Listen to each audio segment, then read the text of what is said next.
last time we saw this Florida team, they're busy wrapping up their first ever national championship. And today it's a matchup between two top 5 programs as Florida looks to even this series after winning the College World Series last year.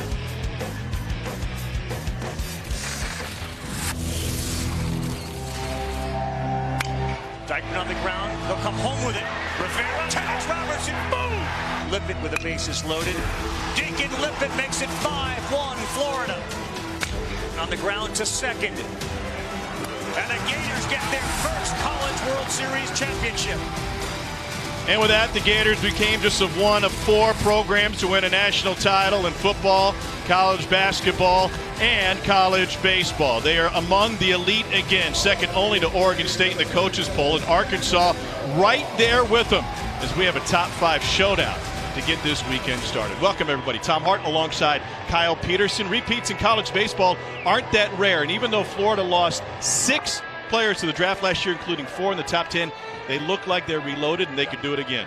We knew they'd be good on the mound, and they've been very good on the mound. I think the question when you look at last year to this year is, can the offense take a step forward? The offense has taken a significant step forward. I think that's the one thing to really look at with Florida. Pitching's been incredibly consistent, but what Kevin O'Sullivan has this year is more toys offensively.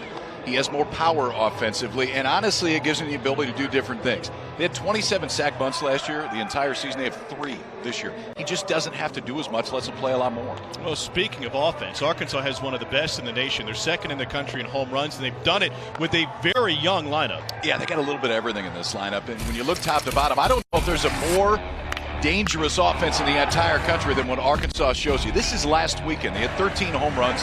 They scored 39 runs against a Kentucky club that was top 10 in the country. They haven't scored that many runs in a 3-game set in conference in 20 years. It's a different kind of offense for Arkansas, really one of the tops in the entire country. So when we talk about what Dave Van Horn has cooking, he's done it against a tremendously difficult schedule as well. Already series wins against Texas and USC, and a big series win against Kentucky. Here's a look at his batting order and the youngsters in key spots. Casey Martin is just a freshman, and he hits in the 3-hole. And we are underway with Jackson Kowar on the mound for the Florida Gators. Jax Biggers to lead things off. And the Arkansas shortstop pops it up to the left side. This is Deacon Lippett at short, 1 down. Jackson Kowar played such a big role in Florida's run to a national title last year, closed out the finals this year, back in that weekend rotation like he was the balance of last year. 6'6", 185 with real stuff. It's a mid-90s fastball and one of the best changeups in the entire country. Early strikes is key because when he can use that changeup to expand the zone, force hitters to go down and out of the zone to try to get it, that's when Kowar's at his best. Kowar was a 40th round pick of the Detroit Tigers coming out of Charlotte, North Carolina, out of Charlotte Christian.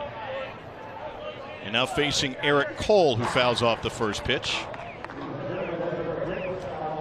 The big win for Arkansas in game 1 of this series last night, but the top part of their lineup did not do much damage. Top 3 hitters went just 1 for 18, and it's the same batting order today. I think that's why this offense is so dangerous. I mean, there's so many offenses really at any level, but especially at the college level, where you circle 1 or 2 guys, and if we get them, then we've got a chance. You cannot do that with this offense. There's power top to bottom. Do it from both sides of the plate.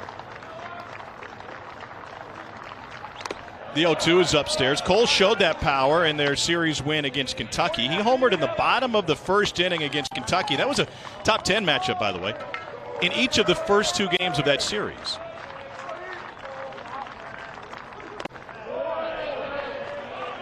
Kowar misses away.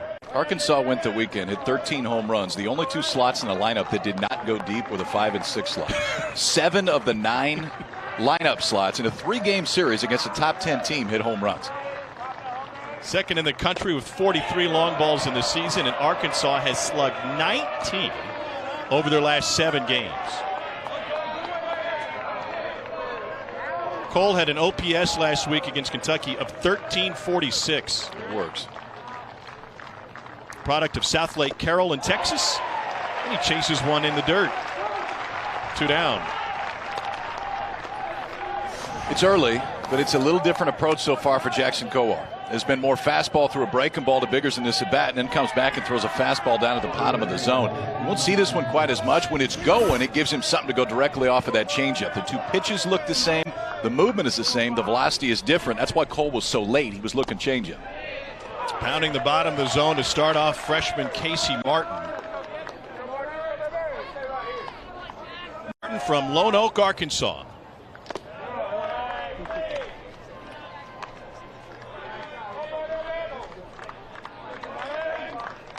He's gotten off to a great start. He's hit safely now in 13 of his last 14 games. He is one of the most dynamic freshmen in the country.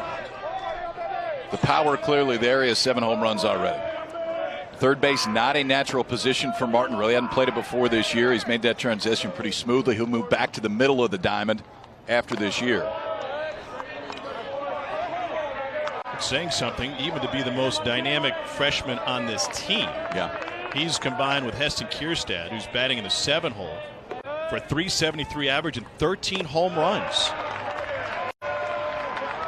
2-out walk puts Casey Martin on. Look at the numbers put up by Martin and Kierstad. And Kierstad homered last night. .505 on base percentage this year for Kierstad. That's tops on the leagues too. Martin leads him with 7 home runs. Combined, they've driven him almost 50 already. And this is for an elite offense. So you got freshmen in the middle of it. You've got seniors in the middle of it. This is one right here. Luke Bonfield, top 10 in the SEC in on-base percentage. He enters with a .348 batting average and 4 home runs in the cleanup spot.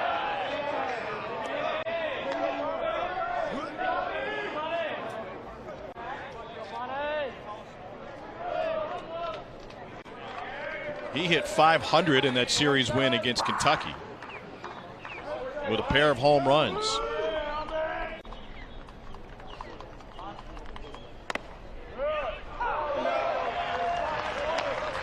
One ball and 1 strike to Luke Bonfield.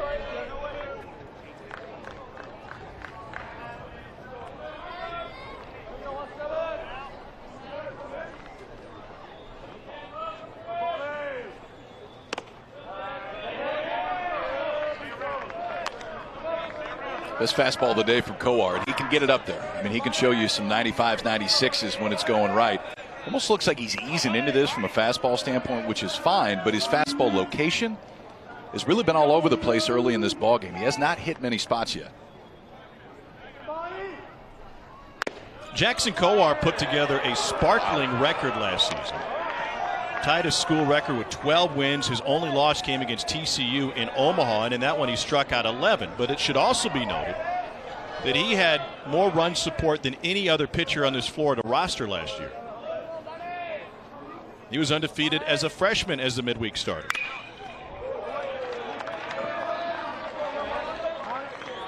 So things get a little bit different when you move up in the rotation. Now he's their 2-hole guy. Alex Faedo, who's a first-round pick last year, is no longer with the program. You can see he's won a lot of ball games, but you're right. I mean, a lot of it is just a product of when he was pitching sometimes too. His numbers this year have been good. I mean, he's 3-1 with a .316. It's just it's not always the walks, but it's lack of fastball control that's got him in trouble when he's got hurt. Payoff pitch with the runner moving is inside. Back-to-back walks. He came in with a 3-to-1 strikeout to walk ratio. There are no breaks in this Arkansas batting order. It reminds me of what Florida had a couple of years ago when J.J. Schwartz as a freshman was hit 7th and 8th. There's always a threat. There is, and there's always a power threat. When you look up and down this lineup, the starters that Arkansas has, everybody has a home run. Jax Biggers, their leadoff man, hit 2 home runs last weekend alone. Carson Shaddy in the 9th slot has 6 already, and Dominic Fletcher, who we'll see next, is now just starting to go. When you came into this season, if you looked at one offensive player for Arkansas and said that's the guy that's going to lead them, it was Fletcher.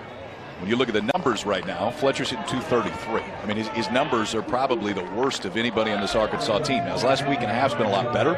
They like the things that he's doing with his swing as opposed to maybe the 3 or 4 weeks before that. But there is real power in a body that really isn't that big. His average only at .233, as you mentioned. 2 of his 3 home runs came opening weekend. The third was last night. He hit it off the pillar to the right of the scoreboard. He has struck out 20 times and only walked 7.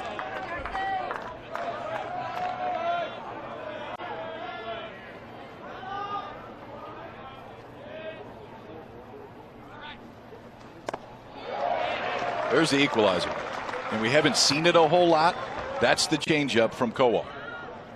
It is one of the best in the entire country, and really it's the one thing that can separate him from other guys. The one thing I've seen the last few weeks, he hasn't thrown this one as much. They're trying to throw the breaking ball a little bit more. The breaking ball is clearly his third best pitch, and the changeup is his best pitch. I don't feel like he's used his best pitch enough lately.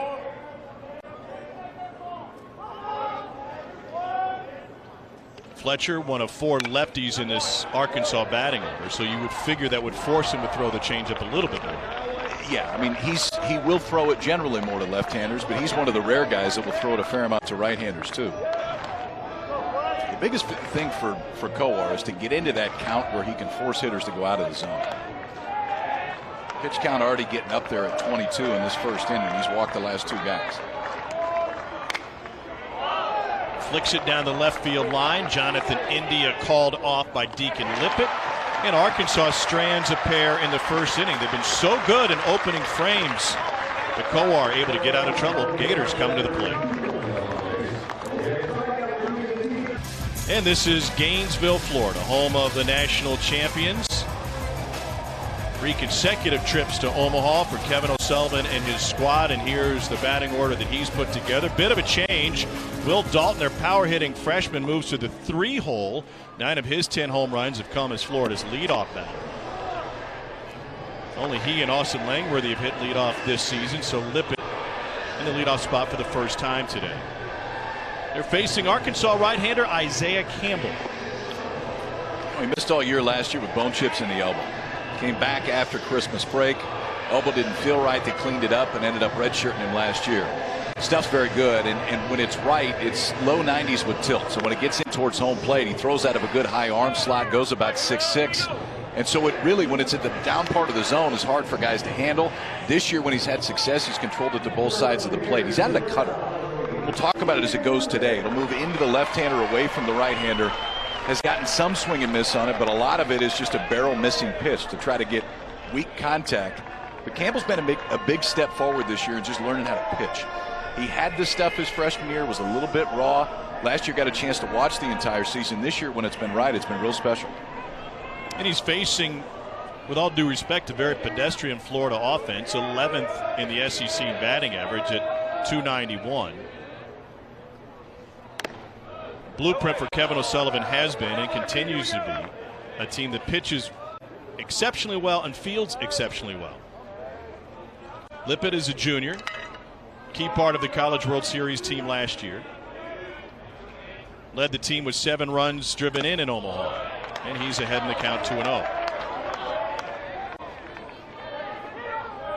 Deacon Lippett was their starting second baseman last year, and he was second on the team in RBI, and he was great against great teams. 2/3 of his RBIs came against ranked squads. I think the biggest defensive question this year for Florida is who's going to play shortstop. And they tried Brady McConnell, the freshman, at the beginning of the year. Now he's got an injury in his wrist. It's going to keep him out for a few weeks. And when Lippett came back into the lineup and pushes into that shortstop position, it makes this club a lot more complete. 3-1 now. When you lose a guy like Guthrie that really was a quarterback on the infield, it's not easy just to plug somebody else in. Lippett offensively has had a good last 4 or 5 games to bump that average up a little bit. It's kind of like his spring training is over now. He's getting into the meat of the season. 6 straight at bats with a hit for Deacon Lippett going back to Wednesday's game. 4 for 4 against Jacksonville. Single and a home run last night.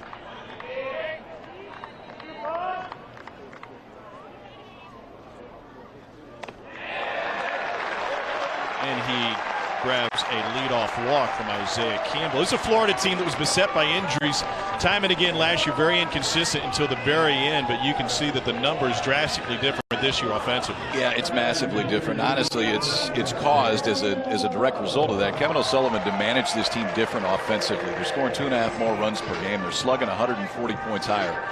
and they've hit more than double the home runs at this point than they had last year. So he's letting them play a little bit more. And there's not as much dink and dunk. There's not as much runners in motion because offensively it just gives him the ability to sit back and let his guys really be athletes. A breaking ball to start off Nelson Maldonado. Junior from Tampa, hitting .311 this year.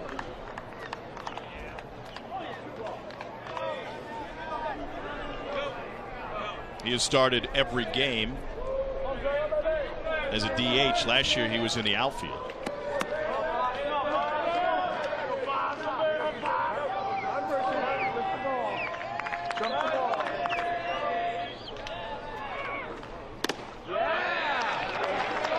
Maldonado at about the same point last year was just 2 for 26. Got off to a really slow start. Then he hit .300 the rest of the way.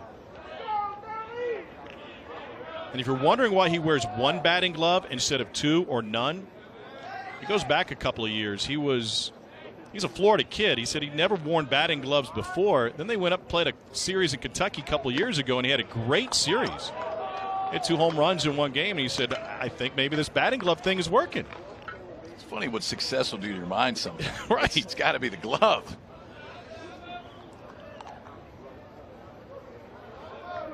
Didn't hurt that he walked two times as many times he struck out last year, too. For Maldonado in SEC games last year, it was an on-base percentage above 600. It's been a little bit different so far this year.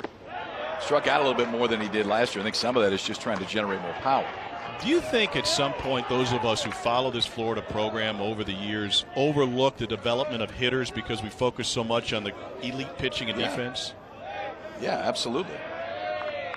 And they've had plenty of hitters that have gone on to the big leagues in the time that Kevin O'Sullivan has been here. You mentioned Dalton Guthrie, their starting shortstop last year. He went in the 6th round of the Phillies, signed for $350 grand. Mike Rivera, their catcher, went in the 6th round to Cleveland. And Mark Colsavari, who was their 3rd string catcher, went in the 7th round to Cincinnati. Full count now to Maldonado. Campbell trying to work around a leadoff walk.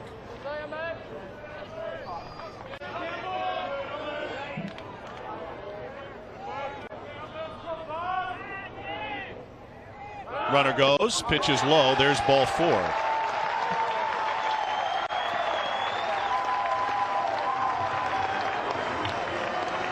Grant Cook, the catcher, will have a word with Isaiah Campbell.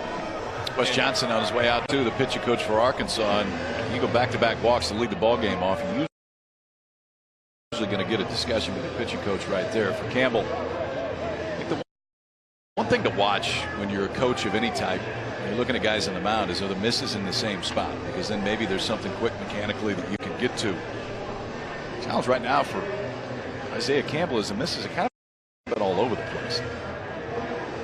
Some of it could just be excitement. You're facing defending national champs. Remember, it's a guy that missed all year last year. He hasn't missed a turn this year. Threw the ball well last weekend against a Kentucky offense that really is better than Florida's. An offensive standpoint, Kentucky and Arkansas will show you the best 2 stat lines that you see in the SEC. But today, he's not consistently in the zone here early. Now you face this guy with 10 home runs who has moved from the leadoff spot to the 3rd spot. And this is a guy you do not want to throw a fastball down in the zone, because if he gets it, it's 3-0 in one swing. Will Dalton spent 1 year at junior college, and he has been as impactful a first-year player as we have seen in college baseball this year. And he's in the 3-hole for the first time. A breaking ball is fouled off. He had been in the leadoff spot. He's riding a 4-game hit streak with 5 home runs.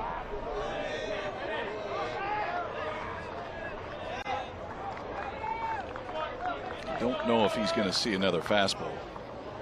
20-plus home runs at Florida, it doesn't happen a whole lot. Matt Laporta did it back-to-back years. 2 of his 3 years here. He has homered in 4 straight games. including one last night that ended up over the trees in left field. That may have been the only fastball he saw all night. Well, and he hasn't seen one yet. I think the one thing with Dalton today is watch the sequence. So from a pitch sequence standpoint, if they don't have to throw in fastballs, they're not going to. 2 straight breaking balls from Isaiah Campbell to start this at bat. I'd be surprised if this isn't another one.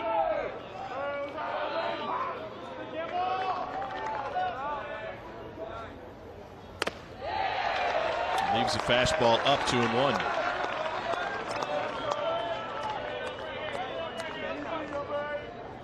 Nearly hit it to the O-Dome over and beyond those trees in left field. Of Will Dalton's last 6 hits, 5 of them have left the yard.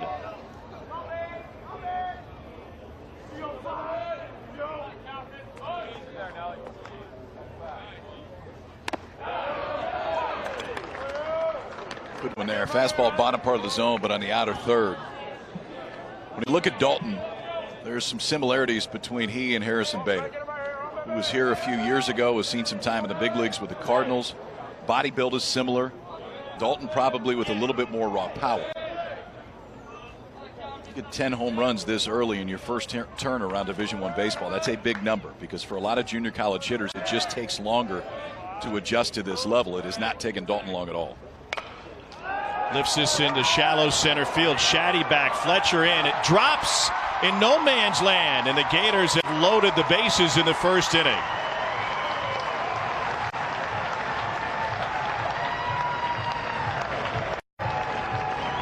Tell you what, that's a pretty good pitch by Campbell, too.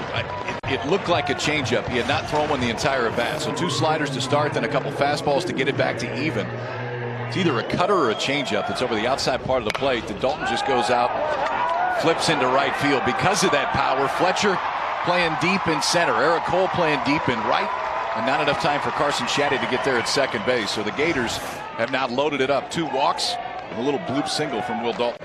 So speaking of early power, this is J.J. Schwartz, who set a Florida freshman record in home runs his first year on campus. He's back for his senior season.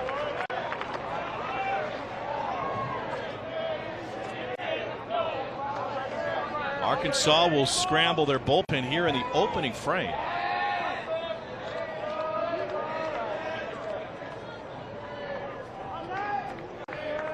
Defending national champs have a team that's undefeated in the SEC on the ropes early. 0-2.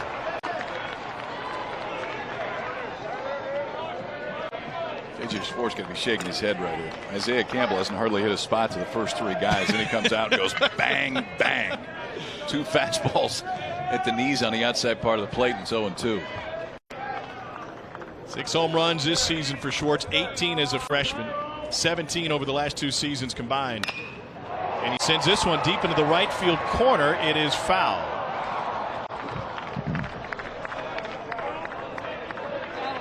Schwartz last year was a second-team All-SEC selection, and he was fantastic down the stretch for Florida. Hit .353 in May. His home run rate now, in fact, similar to what it was as a freshman, when he was 4th in the country in home runs. Turned down the Rays, who used their 38th round selection on him last June to come back for his senior season.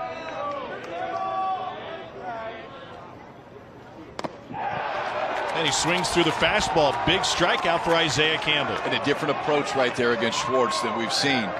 Very different than what we saw just an at-bat ago against Will Dalton. 4 pitches, all fastballs. So got ahead 0-2 with fastballs on the outside part. The location was similar, though. You can really tell a scouting report on a guy when you get to a big spot. So you get bases loaded, nobody out in the first inning. They're going to go to where they think they can get a strikeout, stayed fastball the entire at bat, got ahead 0-2, and then struck him out with that fastball just off the plate. Now the 5-hole hitter Jonathan India, who's riding a 9-game hitting streak, has featured 4 home runs in that span, and this one high and deep to right field. Cole into the gap. It is gone. A grand slam for India. And the Gators are on the board in a big way early.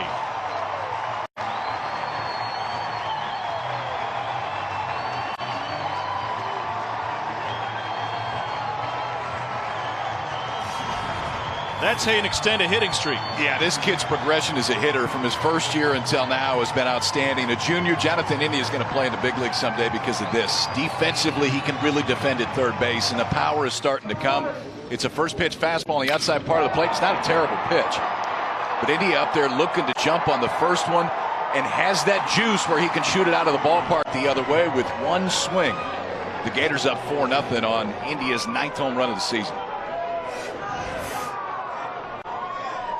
This is Blake Reese. Campbell lasted 8 innings last time out against Kentucky. He's already at 23 pitches here in the first with 1 out.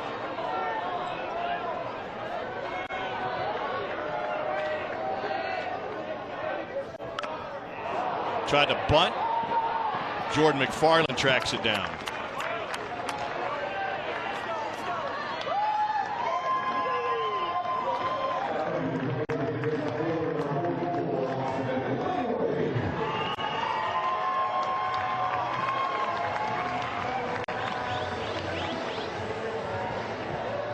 Campbell worked on his endurance. He lost 22 pounds in the offseason, and against Kentucky, he said that was a big reason why I was able to go so deep into the game. He said, I got to the 8th inning and I felt like from a velocity standpoint I was still in the first. Well, and that's the expectation. Is for a guy on the weekend, especially if you're throwing game 2, is to have the ability to take you into the 6th, 7th, 8th inning. Upstairs to Austin Langworthy, 2-0. And if you're going to be a national championship contender, it's a necessity.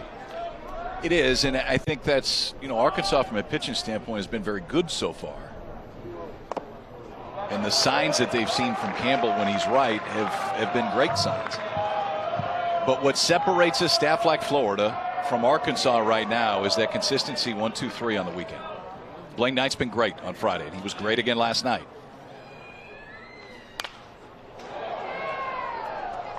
Knight went 6 2/3 and allowed 3 runs. He struck out 10 Florida batters. Florida as a team struck out 14 times against Arkansas last night. It was a 6-3 Razorbacks win.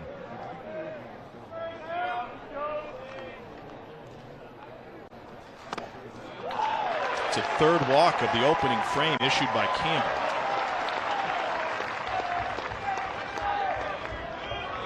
Campbell walked 4 in his start last week against Kentucky.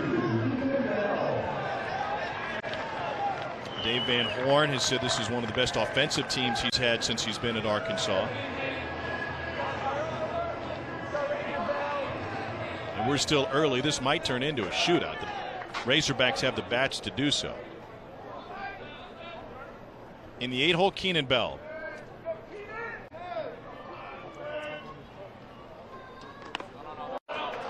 Bell was 0 for 3 last night.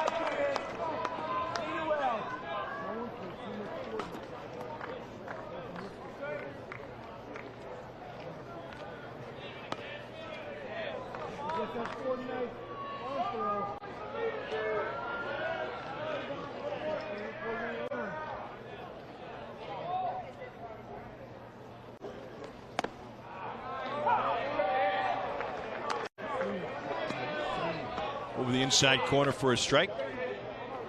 3 home runs for Bell with a .213 average for the sophomore out of Jacksonville. First, he attended Stanton High School and then finished his career at Episcopal. Langworthy just 1 stolen base on the year standing at first base, but Campbell's very deliberate to home plate right now. Cook is the catcher.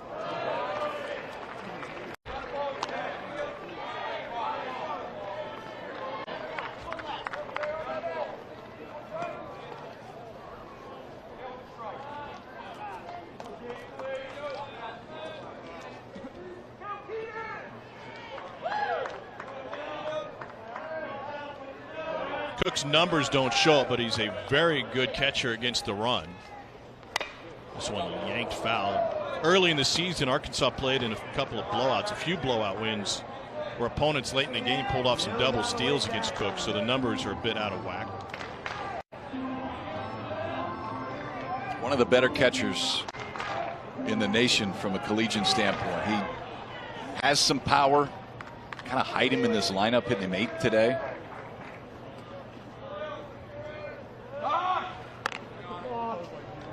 Langworthy back to the bag.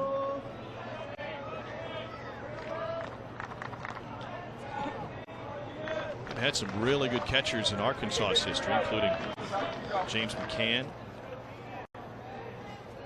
Going back a decade, Brian Walker. Now on the coaching side of things, swing and a miss. And Bell retired. 2 strikeouts, but 3 walks, and 1 big hit for Florida in this inning came off the bat of Jonathan India. 2 walks to lead off. Will Dalton a single, and then this swing right here. Home run number 9 of the year for Jonathan India. That grand slam gives the Gators a 4-0 lead through 1.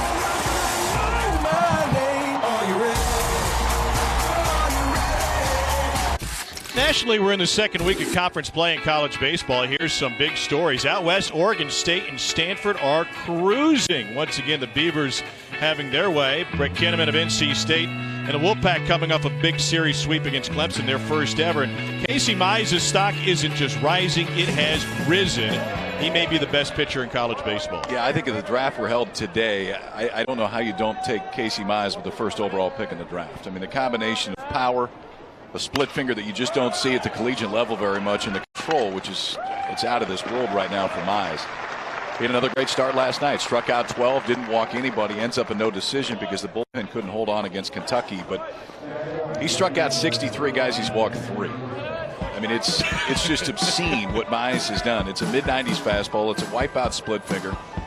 The other stuff, the ancillary stuff besides those 2 has gotten better this year as well. But it is everything you would want to see out of a first overall pick this time in the season. Here's Heston Kierstad, the talented freshman for Arkansas, and a big swing at the first pitch. 0-1. You know, folks that are watching college baseball for the first time today are going to see those numbers, and they're going to ask, how do those numbers play at the next level? Is he a guy that could be big league ready right off the bat? Yeah, I think he can. I think, you know, you really want to nitpick. It's the third pitch that probably is going to need a little bit more work, but is going to need a little bit more work, but it's been better. The biggest thing, there's a changeup from Kowar. The biggest thing from Mize, and honestly, it's similar to the pitch that we just saw from Jackson Kowar, is the split finger is a pitch you just don't see very much in college baseball. And so from a hitter's standpoint, they're not used to it. He gets a lot of swing and miss on it, but the difference with Mize and a lot of other guys that throw the split finger is the ability to control it within the zone. I mean, he can manipulate a split finger like a lot of guys can a changeup. This is Kowar's changeup, and when this one's right, it is that downward movement. It's about 10 miles an hour less than the fastball. The fastball's been up to 96 today. The changeup has been as low as 80. There's another one right there to get Kierstad swinging. So for Kierstad, who is an elite hitter at this point, an on-base percentage above 500, that's the hardest adjustment for a freshman hitter when they come in, because you just don't see something like this in high school baseball very much. It is great arm action. It looks exactly like a fastball, and the bottom drops out. You mentioned Kierstad's on-base percentage. He has an OPS of over 1,200 as just a freshman. Now, base is empty for Grant Cook, the catcher from Fayetteville High School, just around the corner from Baum Stadium, and the first pitch is low to Cook.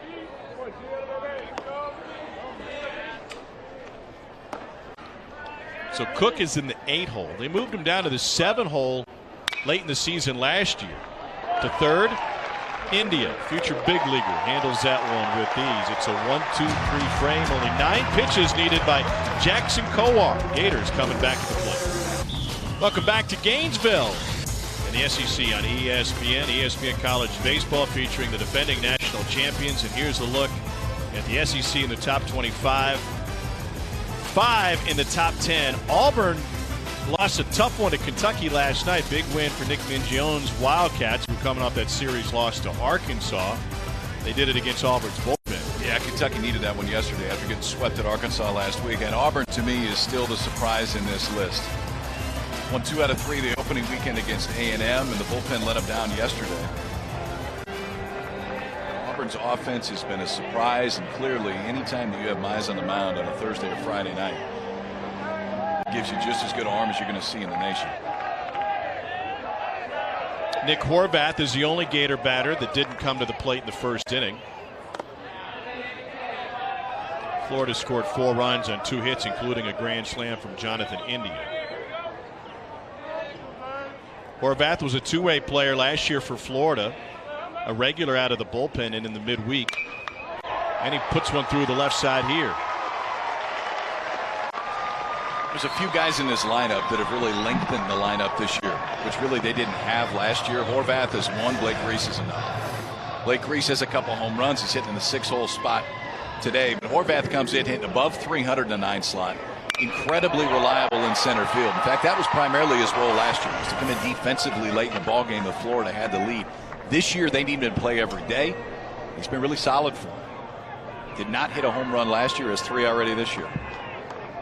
Back to the top of the order in Deacon Lippitt. Horvath had a key defensive play in the College World Series Finals in Game 1 with an outfield assist to second base against LSU.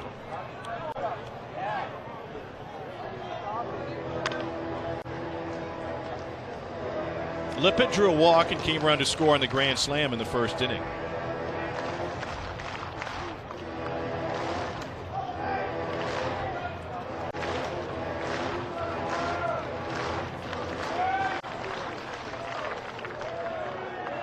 Lippitt's been drafted twice out of high school by the Yankees in the 39th round.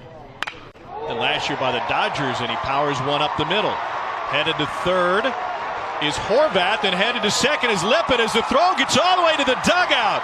Here comes Horvath, and it's a 5-0 lead. All the way to third is Lippitt.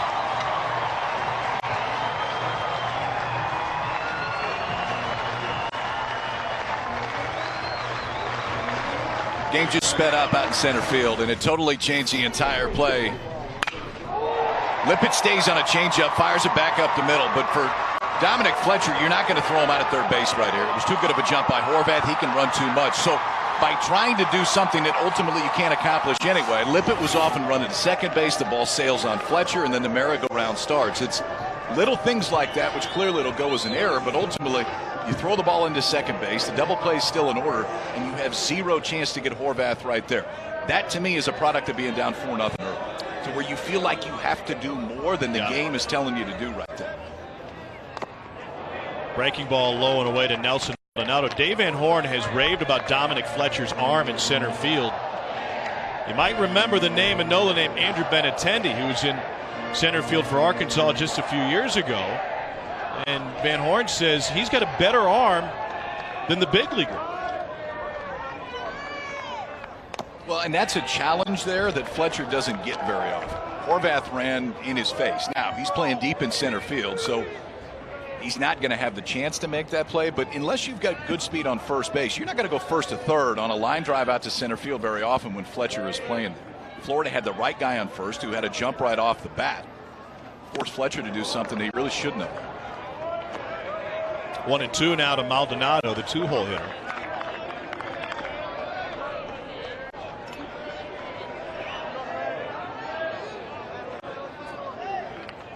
Arkansas came into this one a very average defensive team.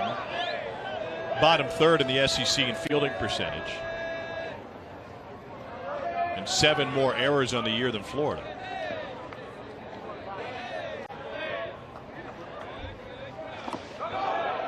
Just blocked by Cook behind the plate. For Kevin O'Sullivan, if there's one guy in this club that you wanted to play in a spot like this, so nobody out, infield back, runner standing on third base, it's probably Maldonado. Because he has the ability to put the ball in play as well as anybody on this Florida lineup, and he's got an advanced feel for hitting. This is one where you really don't have to do too much. You get a ground ball up the middle that gets past the pitcher, you're going to score a run and get high fives when you get in the dugout. I almost guarantee you that's on Maldonado's mind right now, especially with 2 strikes.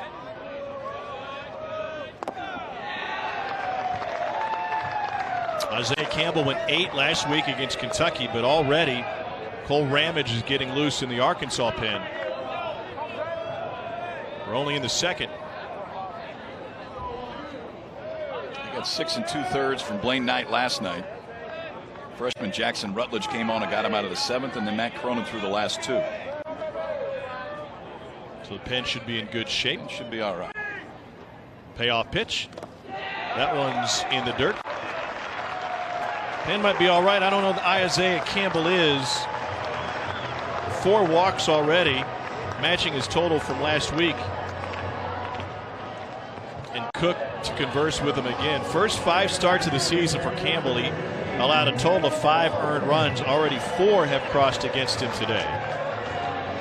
He's walked 4 so far, 2 have scored. It was the first 2 guys of this ball game, and there hasn't been a time today yet, maybe besides the at-bat to J.J. Schwartz, where Isaiah Campbell has looked comfortable and in control out there, and that's why that'll do it. So the shortest outing of the season for Isaiah Campbell, and Arkansas will go to the pen here in the second inning.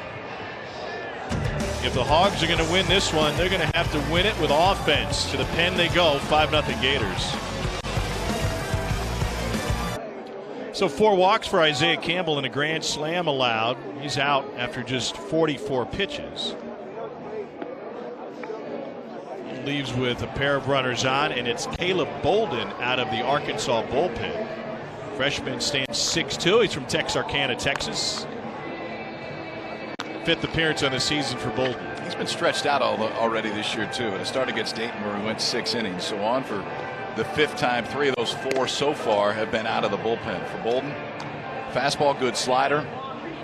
And at this point, you're just trying to minimize damage. Ground ball double play worked just fine if that run comes in to score. But the biggest thing is just throw strikes. Try to change the mentality of the Florida offense, which has been pretty comfortable so far. Bolden has not allowed a home run this season, and Will Dalton hits a ton of them. Second in the SEC with 10 home runs.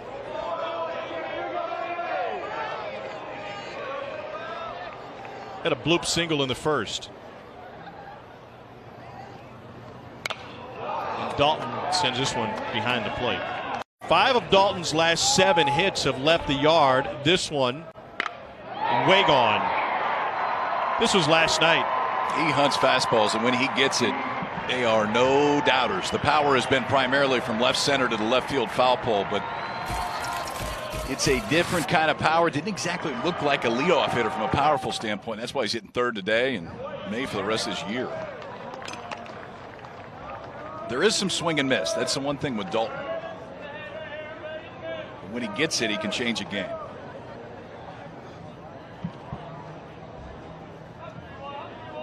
Six strikeouts in the last 2 games.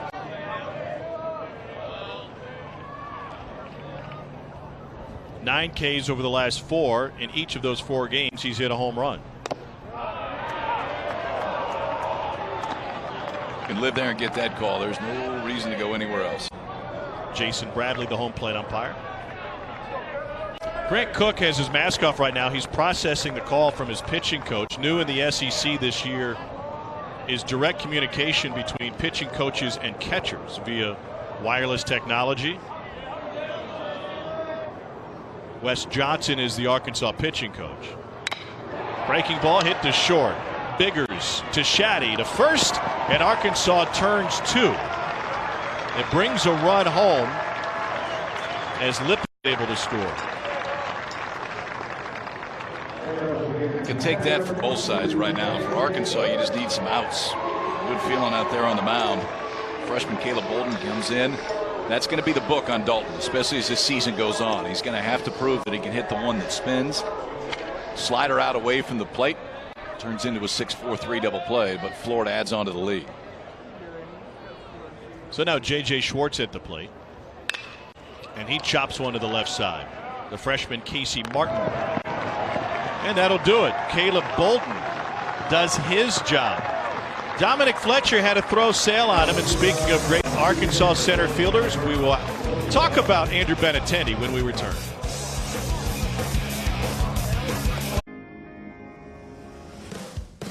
I'm Andrew Benintendi. I played in Omaha with Arkansas, the College World Series. It was awesome to get there for the state and for ourselves and our team. It was really fun. You got fans from all over the country coming to watch those teams compete, and it's what every team works for every year. To compete at that level is a good time.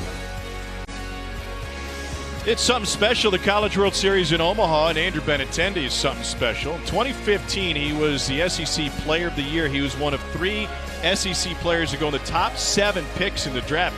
People knew Bregman would go high. People knew Dansby Swanson was going to be close to the first overall. Andrew Benintendi was straight helium that year, getting so high up in the draft. He was a draft-eligible sophomore. In his freshman year, he hit 1 home run.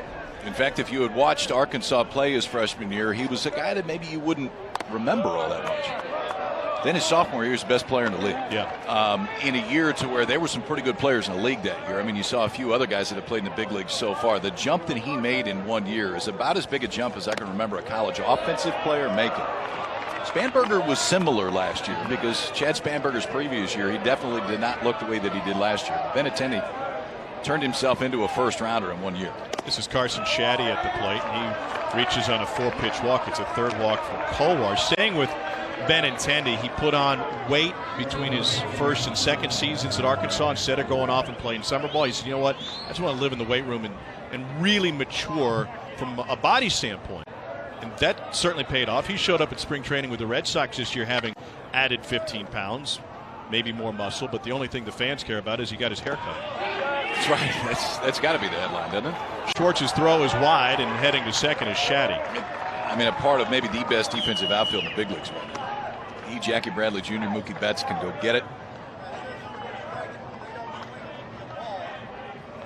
Benintendi wasn't just the best in the SEC, the best in the country. Won the Golden Spikes Award and the Dick Hauser Trophy. And it looks like Dave Van Horn has another Omaha-type team this season. Absolutely. Jax Biggers is 0 for 1. That's the one thing with Kowar. I mean, you can dream on some things with this arm. I mean, that is 97 with sink. And the challenge for him has just been the ability to repeat. Stuff is not an issue. Fastball velocity, the changeup is as good as you would want a kid. I mean, that's a missed changeup, so it's up in the zone. And still, that velocity difference in movement, it was 16 miles an hour less than the previous pitch. So even though it's not in an ideal location and it's elevated, Biggers still can't do anything with it. Dave Van Horn has been to Omaha 6 times, twice when he was a head coach in Nebraska, and 4 as a head coach of the Razorbacks. 1 down now for Eric Cole. So I think, KP, when we come in to see these teams, we judge them differently. If we think that they are a top 10 team, then we kind of pick them apart for good reason, because they deserve to be judged to a higher standard. But what we've seen in Omaha, despite the fact that we saw more home runs there last year than we've ever seen in TD Ameritrade, it still seems to be, if Florida's an example, to be won with pitching and defense, not offense. Well, and I think that's the one thing that maybe gets overlooked a little bit about Florida's club last year is how good defensively they were. Yes, the arms were great, the offense was down, but defensively they picked it up and threw it to first base as consistently as almost anybody in the country. They're doing it again this year. They filled 984 as a club. If there is a hole when you look at Arkansas right now, you're not quite sure about the 2-3 spots in the rotation, especially based on the way Campbell threw it today.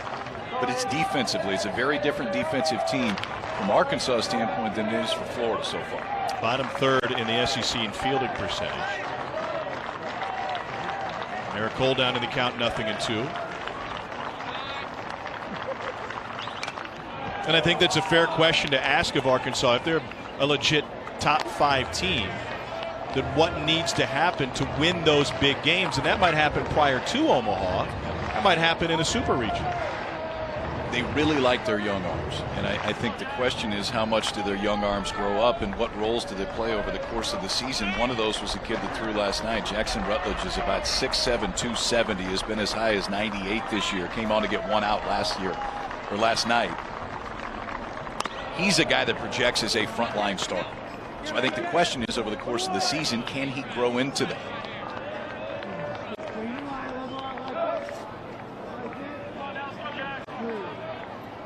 You know, you look at the comp to Florida last year, Michael Byrne led the nation in saves, but he grew into that role. Yes. And he was untouchable in the postseason. Up and in on Cole, 2-2.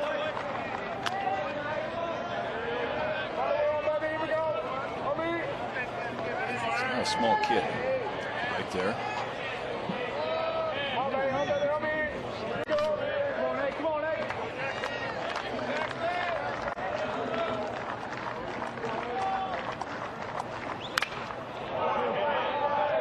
Jackson Rutledge came out of the bullpen last night for his 5th appearance of this season. Opponents only hitting 111 against him. You're 6'8", 260. And you can start with a 98-mile-an-hour fastball. And last night he wasn't as hot, but he was 93 to 95. I mean, it was still plenty. But he can create tilt with that fastball. It's a short, quick arm action to home plate. It's a different kind of arm that has a chance to really grow at Arkansas. When you're that big on a baseball team, 6'8", 260, it's really only a couple numbers that fit. And so he rolls with 99. Yeah. You can't be single digit, right? Logan Morrison did this year with the Twins. He showed up late to spring training. All the numbers were gone. And he went, we'll go with 99. That looks fine. Worked for Manny. Eric Cole with the 1-out walk.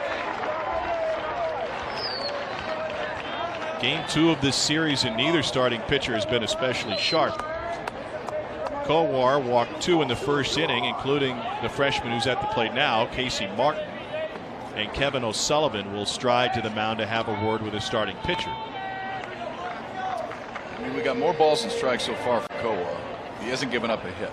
So stuff is not the issue. And really with Kowar, stuff is never the issue. The issue is the ability to control the fastball or whatever you're going to throw early, and then can you expand the zone? That last at bat was one example, because the changeup, to me, is what he's most comfortable throwing for a strike, and he's most comfortable throwing in his biggest spots. But the reality is, over the course of the at-bat, Eric Cole probably saw 4 or 5 of them. So the more that you see, the easier it is to react to it. He just couldn't finish him off.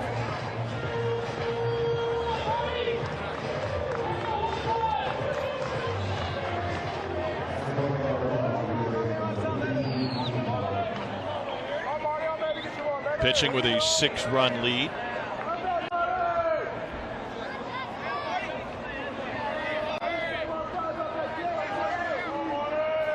And the freshman Martin with 2 aboard.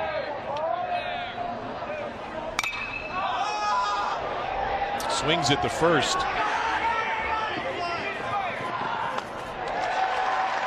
2 down.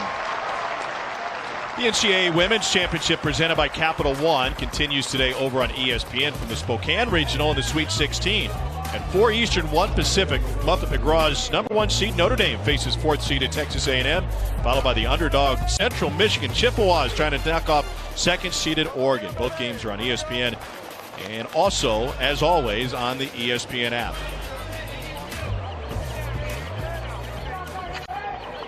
Former Arkansas coach Gary Blair at Texas A&M. 2 down now. Here's Luke Bonfield.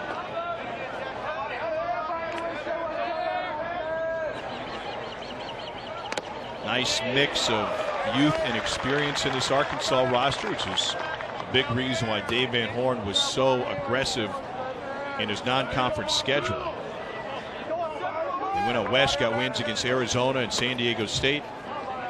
Hosted both Southern Cal and Texas.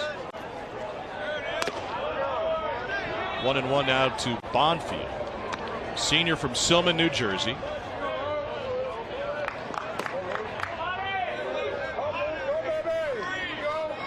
Made 48 starts for that College World Series team in 2015 with Andrew Benintendi as a teammate.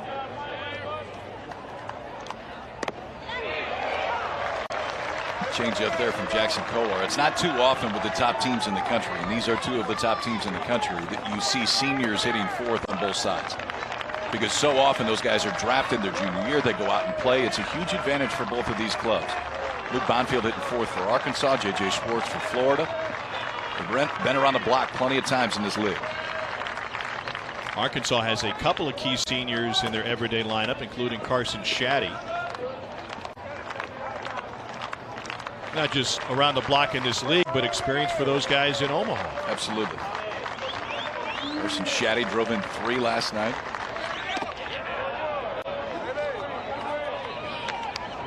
Breaking ball misses away, 2-2.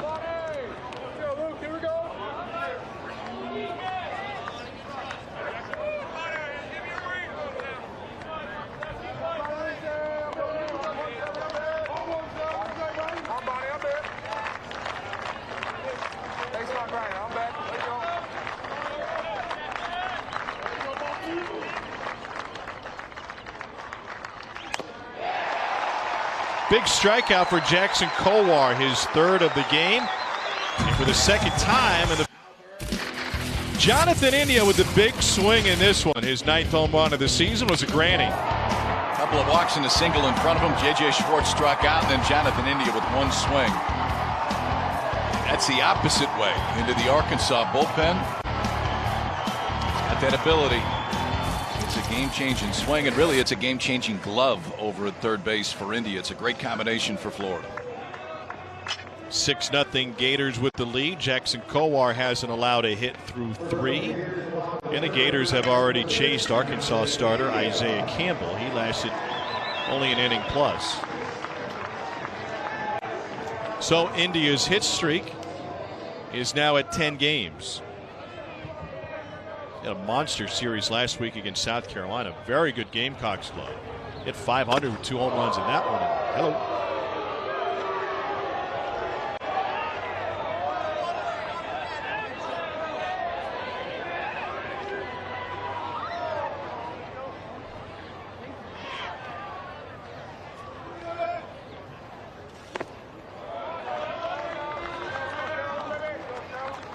The guys that never stepped out of the box always drove me crazy because it felt like they were so comfortable standing in the box. India's that guy sometimes. In between pitches, he doesn't move. Moves his hands around a little bit, stays right in the box, and he's ready to go. It's usually when you know a guy's pretty confident and they're on cue, he stands out of the box. But before that, he didn't. Yeah, it's not good timing on Jonathan India's part. But as a pitcher, whether it was at Stanford or in the big leagues with the Brewers, then did you have an itch to make that guy uncomfortable by coming inside? You do, but there's a feeling when a guy looks and feels comfortable at the plate. Maybe I was the only guy that was this way. Mentally, it's a little bit harder to try to find where a hole is. So if there's a lot of things moving around and you see a guy talking to himself in between swings, then you know that you're in his head a little bit. For India, when he gets in there, he sets that back foot, he's ready to go. There's not a lot of stuff moving. He's got a little front leg kick, but the move with his upper half and hands is very, very simple. Whereas other guys, and we can talk Fletcher later on or Langworthy, that have more moving parts, you feel like there's more holes in the swing. Here's Blake Reese, a switch hitting second baseman. But yeah, there's never anything wrong with moving a guy's feet every once in a while. Well, on this Arkansas team, that direction may come from their pitching coach, Wes Johnson. Took over a couple of years ago for Dave Jorn. They measure everything, they individualize everything, they use TrackMan to track 62 different data points from a pitcher's release. And all that's great when you're not on the mound and not there for game day. But this year, a guy like Wes Johnson has direct communication with his catcher. And the SEC experimental rule that the catcher's wearing earpieces. So instead of the pitching coach signaling in every single pitch, he could just say in his ear, hey, we're going fastball low and away here. And the intent of it was to try to speed things up so there weren't as many signs coming from the dugout, which I think is a good thing. We talked about Arkansas's use of analytics and the way that Wes Johnson utilizes the TrackMan system. I mean, this guy is one of the more advanced pitching coaches that college baseball has. Was at Dallas Baptist, went to Mississippi State, now has been at Arkansas the past 2 years. I was talking to Dave Van Horn. We were down there a week or so ago doing the Texas game. He said, you know what? I've been a head coach over 20 years at the Division I level. I've been 3 pitching coaches. Wow. Rob Childress, Dave Jorn in his time that he was in Arkansas, and then now the last 2 years, Wes Johnson. One, he's had 3 really good pitching coaches. But the other thing that Dave Van Horn does is when he has that really good pitching coach, like he does right now, he lets them do what they do. Mm-hmm.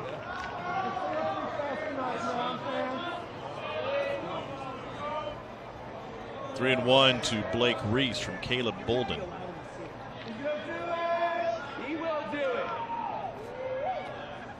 Runner goes, pitches up, and there's ball 4.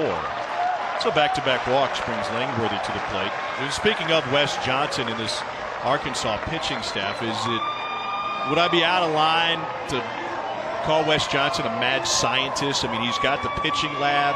He's got all sorts of stuff that he works with his guys on nonstop. I mean, listen, he reminds you in a lot of ways of Derek Johnson in his time at Vanderbilt. Derek Johnson, now the pitching coach for the Milwaukee Brewers.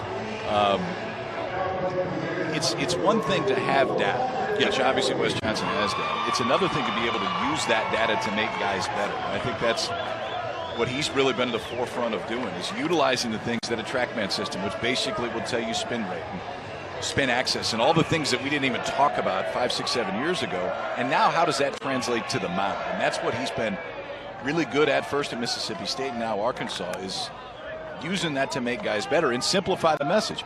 His point was kids now are used to dealing with technology. They do it their entire life. And so when you have these things and you can go back to them with more potential solutions, guys are more open to it than they have been in the past. This is Austin Langworthy at the plate for Florida. He drew a walk his first time up. Bolden has walked 2 in a row. And this one's through the infield. India will be waved home. On his way to third is Reese. It's a run-scoring single off the bat of Langworthy, and it's Florida up 7-0.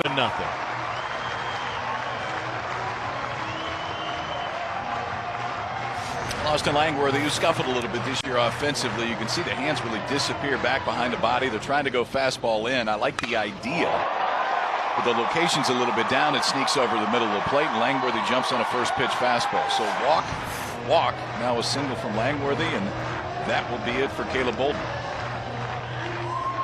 So with Dan Mullen having an open practice just on the other side of the concourse here with the Florida football team, it's the baseball team with a touchdown on the board. And still more coming, it seems. Nobody out in the bottom of the third, and Arkansas to the bullpen for the second time today.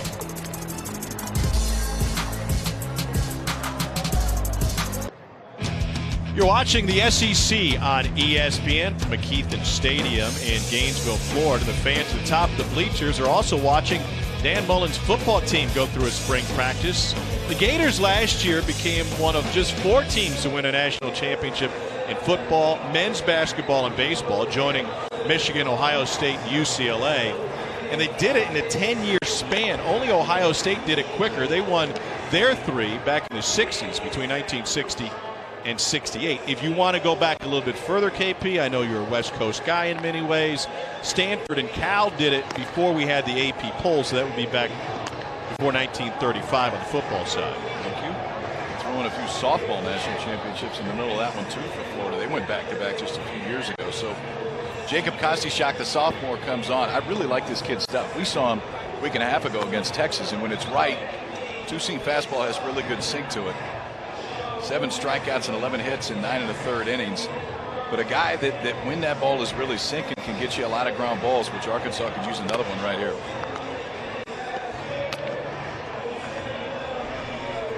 Keenan Bell batting in the 8-hole come to the plate. Florida was 0 for 5 with runners in scoring position last night in their Game 1 loss. It has not been an issue today.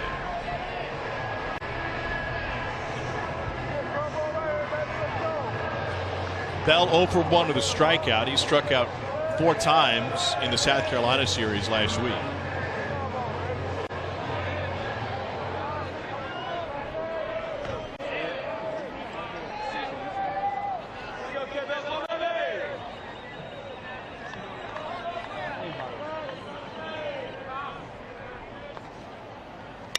And Bell rips it down the line.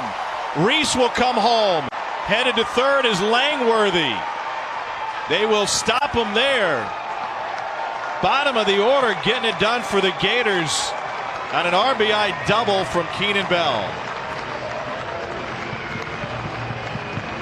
Keenan Bell wasting no time right here. So Jacob Kostychak on. You know you're probably going to get a two-seam fastball. You can see the sink. It just kind of hangs in the middle of the plate. Bell was ready for that first pitch fastball. Just hooks it inside first base line and all the way down the right field line. Florida offense is clicking in about every way you possibly can so far today.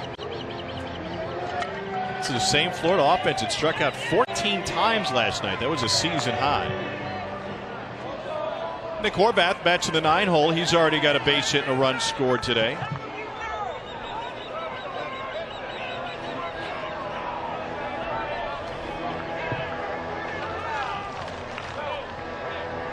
Kevin O'Sullivan's team trying to hand Arkansas its first conference loss of the season. Razorbacks are 4-0.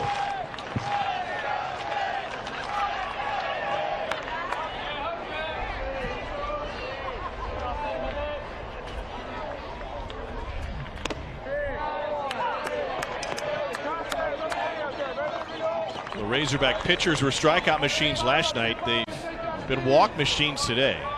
They've walked 6, and 4 of those 6 have come around to score.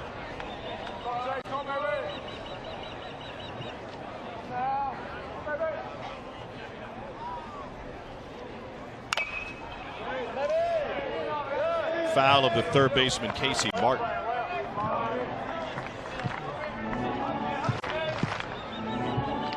So this Arkansas team 4-0, undefeated in the West. Vanderbilt is 4-0 and undefeated in the East. And that is a very young squad for Tim Corbin. Pat DeMarco went deep again last night. The freshman right in the middle of Vanderbilt's lineup. I was looking at their batting order last night, and it isn't just that they have so many new names, it's where they are. I mean, they've pushed the veterans down to the bottom half of that batting order. Oh yeah, and they've had games this year where they've started 4 freshmen offensively. Julian Infante starting to get it going a little bit now too, which you felt like he would at some point. He was the guy that was supposed to hit the middle of this lineup and maybe be as big a power threat there was in the league, but just had a really rough start. That's starting to spin around, but through all of that, Vanderbilt's won their first 4 in league play.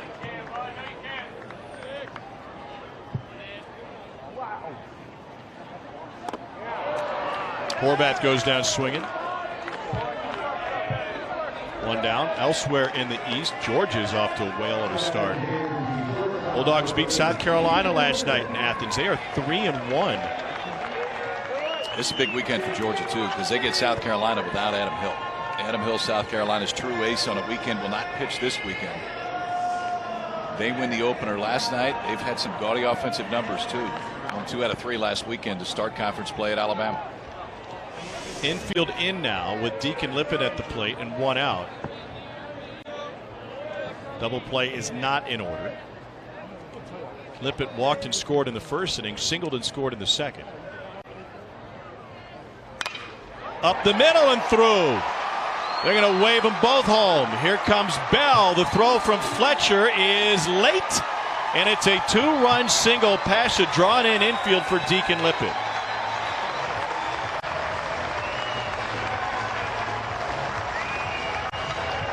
It's not an easy play on the mound, but it just reminds you how important it is to defend your position on the mound, because it's a ball that if Kostischak gloves it, nobody can move. He's got it out at first base and a chance to get out of it. And he's really the only guy that can make this play. Lippett stays on it. He's now reached base in all 3 of his at-bats. It's reached base in each of the first 3 innings for Deacon Lippett, but this time his second hit of the game drives in 2, and the Gators double-digit runs, and we're not even through the 3rd inning. Here's Nelson Maldonado, who has been walked twice. Let me ask you, going back to that base hit by Lippett, do they make that play if the infield is back? I don't think they do. I mean, it was one of those that went almost directly over the second base bag. Even if they do make the play, run's going to score. It seemed like the only guy on the diamond, really regardless of where the middle infield are playing, that can make the play was Kostischak. Maybe if he's deep enough, can you get backhand deep for Shaddy? I don't know if he's got enough time to make the throw. This is an Arkansas team which is tied for the SEC lead in runs scored and 2nd in the country in home runs. So Dave Van Horn knows it's not very often that they are outside of striking distance, but at 10-0, maybe past that at this point.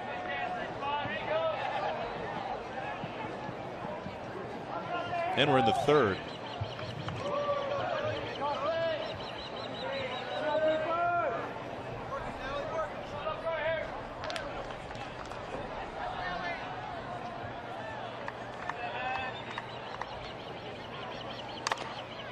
Florida's been aggressive at the plate. They have 4 hits swinging at the first pitch today, including all 3 this inning. The difference tonight makes. Last night it was Blaine Knight, who was really good to start with 6 2/3, struck out 10 for Arkansas, really set the tone on the mound. Tonight Isaiah Campbell walks 4 and 1+ innings, and it was a totally different look on the mound for Arkansas.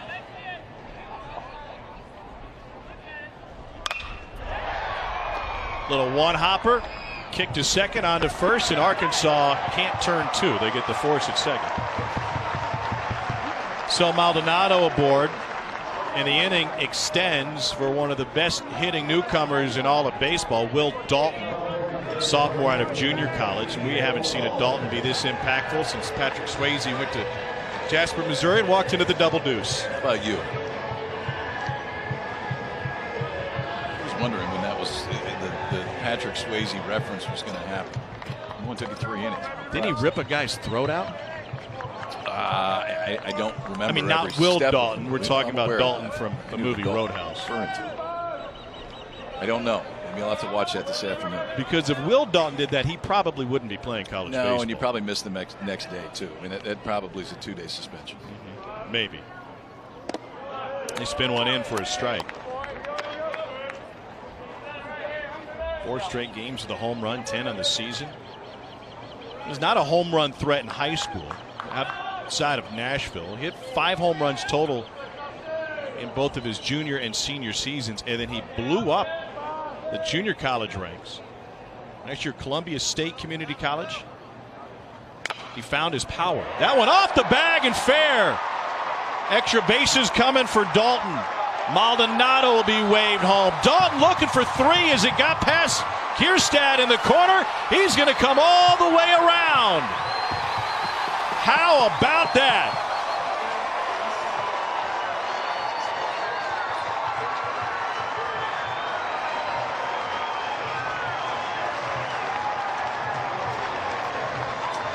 Will Dalton gets a little luck in a few different places. Casey Martin, I'm not sure if he makes this play, but he's in the right place to make it. If the ball doesn't hit third base, it's a breaking ball that Dalton gets enough of, but Martin was already shading him to that line, but then Heston Kierstad just flat missed it. I mean, this ball wasn't even hardly moving when he got over to it.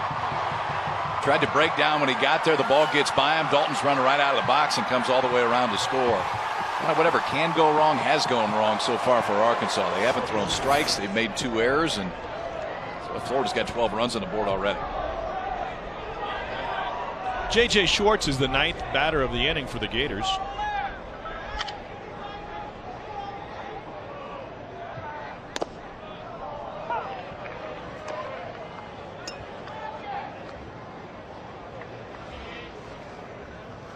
Strikeout and a ground out for Schwartz.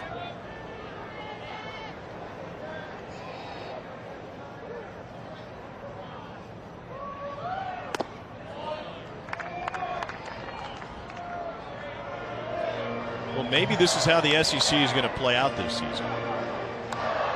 Good teams, great teams can get blitzed by big offenses. What happened to Kentucky last week against Arkansas when they got swept. And the Razorbacks hit 13 home runs in that series. Schwartz down the line. Martin. Whoa, what a pickup over at first by McFarland. Had a little spin on it. Wow. Good defensive play by McFarland to end it, but the offense is full ride in the swamp. You driving? Because I'm not. Yeah, I haven't had much luck. Wait, is there a speed limit out there? There is on campus, Tom. Huh. They got rules around this place. So I learned.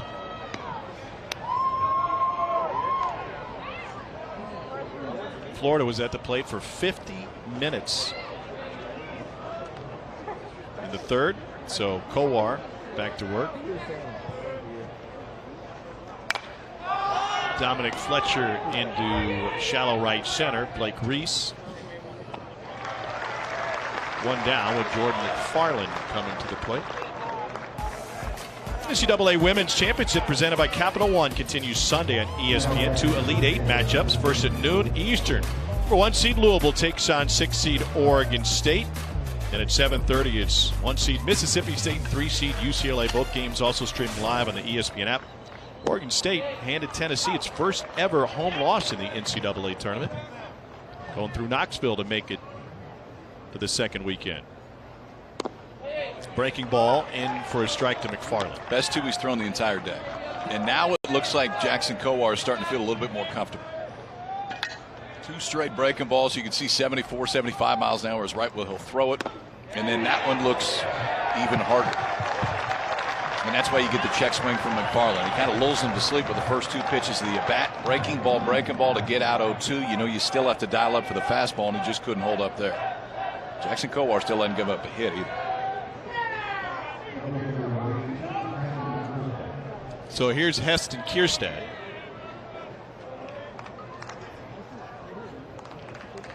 Three and 2/3 for Kowar, 4 walks, 4 Ks. Otherwise, goose eggs. Got the freshman swinging on that one the first time. Starts him off with another changeup right here.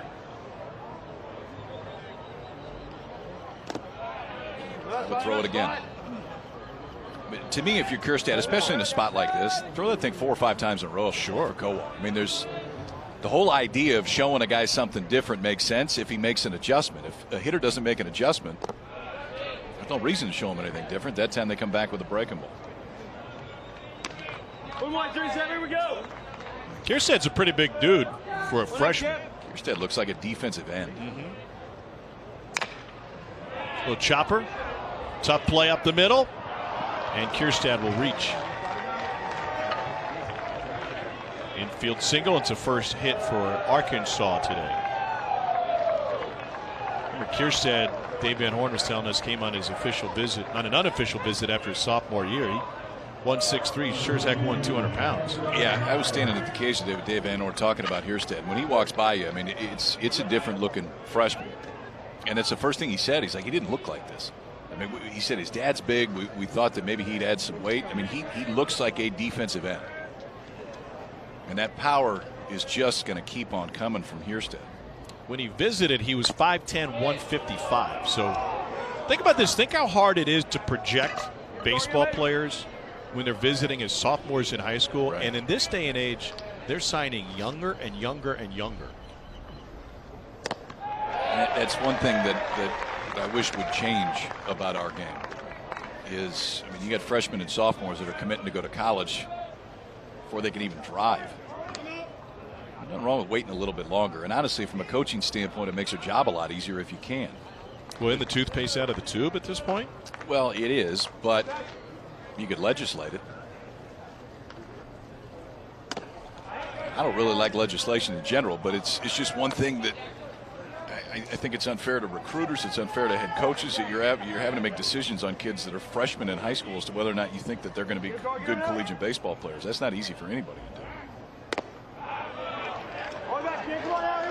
What would you put it back to? Push it back to summer after your junior year of high school? Yeah, I mean, they limit direct communication, and that's one thing that's good, but they don't limit players reaching out to you.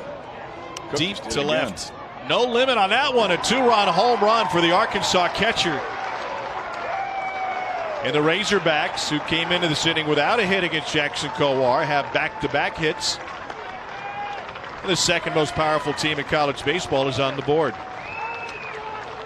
Well, they could do this. And they got a long way to come back today, but this just shows you the depth in this lineup. Grant Cook's hitting 8th. That's his fifth home run of the year. He's hitting above 300 coming into this ball game.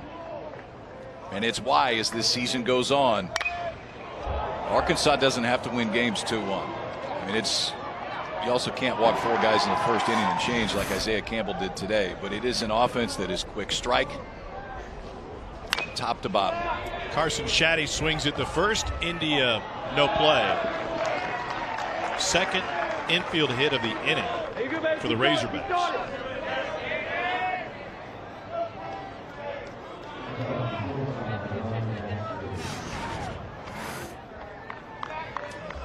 This is a play that you usually say India make, or at least make it close. And it looks like this ball just got caught in his glove, or maybe just rode up in the inside of that glove when he was trying to make the transfer. You got one chance. If you don't throw off that right foot right away and take an extra 2 steps, Shaddy has enough speed to beat it out. That time India made a smart decision. There's no reason to throw it. I know that if you can't field it cleanly the first time, the only thing that can potentially happen is to throw the ball down the right field line.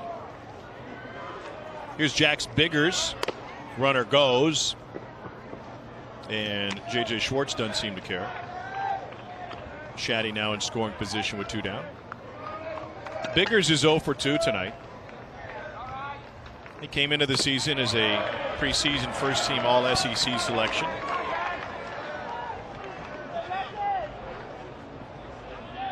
Last year, he was the best hitting shortstop in the SEC. Hit .338. out of Missouri City, Texas, Ridge Point High School. His dad is a former college baseball coach. Tony Vitalo was a longtime assistant to Dave Van Horn, now the head coach of Tennessee.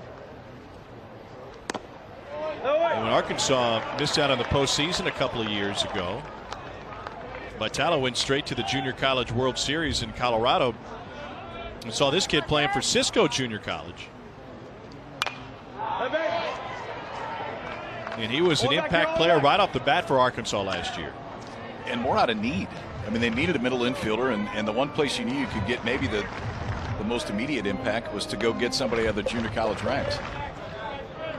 Jax Biggers has served that purpose. And Lee Off playing a solid shortstop. Payoff pitch. It's a pretty good baseball name, too, huh? I can't do much better than Jax Biggers. Jax Biggers kind of sounds like a shortstop. Get it?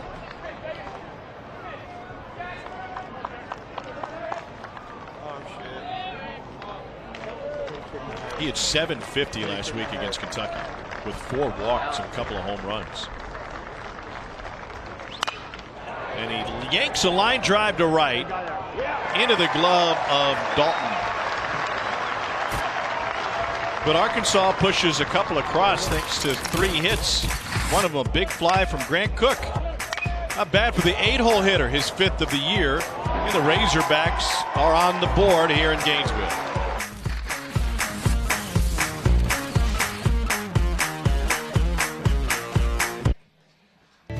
Well, big news here on campus at the University of Florida.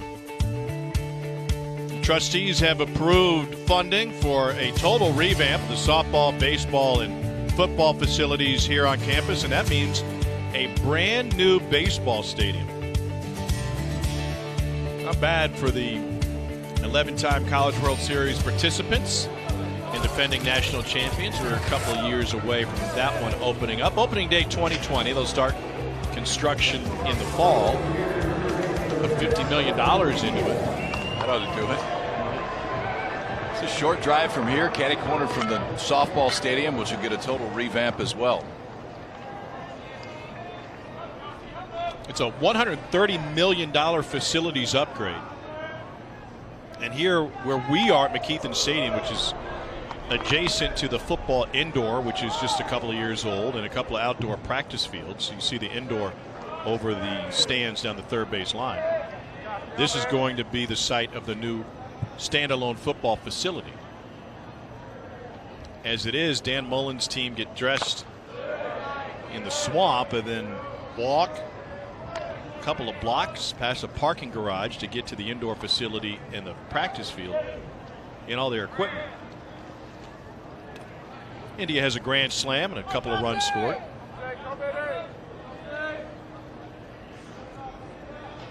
Tim Walton's softball facility will see an upgrade as well.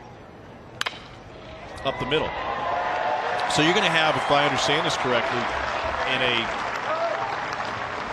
in the same area, you're going to have their beautiful softball field, lacrosse stadium, and the baseball stadium, all basically in the same footprint. Makes it a little bit more efficient from a parking standpoint. Not far from here, maybe a 3-4 minute drive. Depends on how fast you drive. Speed limit on campus is 20 miles an hour, Tom. I learned that, and it's the entire campus. It's a nice gentleman that stopped you. Had a short discussion on the way in today.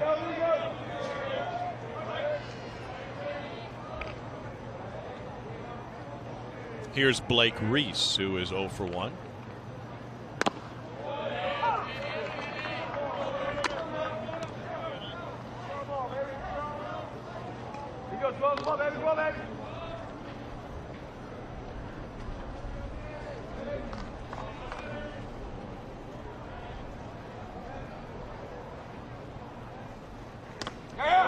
That one gets past Cook, and India will end up at second.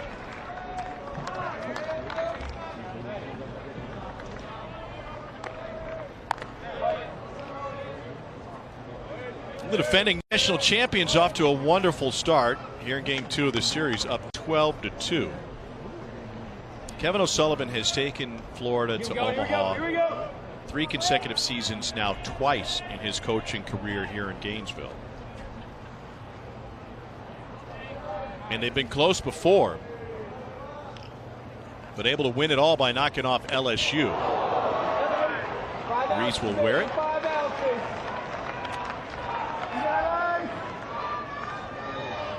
They swept the series, the championship series, but the two games are really close. They hit 222. That was lowest by a national champ since aluminum bats came around. Lippett led the team with 7 RBI. Alex Faedo was untouchable. This is a team that got out of first and third no-out jams in the 7th and 8th inning in a 1-run game to win it. And it was a team that about this time last year, I don't think you would have looked at, aside from the starting rotation, that would have said, there's your national champs. They were swept the opening weekend at Auburn last year to start SEC play and just did not look like a club that would win a national championship. This is Austin Langworthy. Chance for a double play. Biggers now in front of the bat, can only go to first. You know, I asked Kevin O'Sullivan that question. We were sitting around the cage today, and I said, well, how did you feel about your team going into the postseason? And as a comparison, a couple of weeks ago, I asked Frank Martin the same question. He took South Carolina to the Final Four last year on the basketball side, and he said, I loved our team once I saw the bracket because then I saw the matchups. And I knew how we would match up with guys. And Sully said about the same thing. He goes, so much of it depends on matchups. Faedo was TCU's kryptonite. Yeah, got him twice in Omaha. And if they have to face Louisville and Brendan McKay in game 1, maybe they don't win that game. Maybe they don't fare as well against the lefty. Infield in for Keenan Bell. The pitch is low. I think it's fair. I think the other is you had a team that bought into really what they needed to do to win. And that was pitch and defend. I mean, sometimes you get clubs that don't really fit from a mentality standpoint what the talent set is telling you. And they knew that was their route. Pitch, defend, hit enough, and they ended up working for 2 weeks. And I mentioned this before. We saw more home runs in Omaha than we've ever seen at the new ballpark. Yet it was pitching and defense that won. Absolutely. You foresee a scenario where a team wins it all in Omaha by outslugging everybody else? I still don't. And I understand that home runs were up, but it's still not a ballpark that you walk into thinking that the offensive club's going to have the advantage.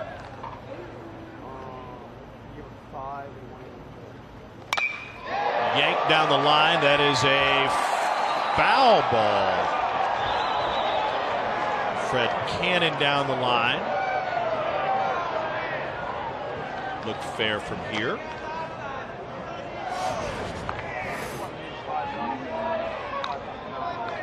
This should tell us.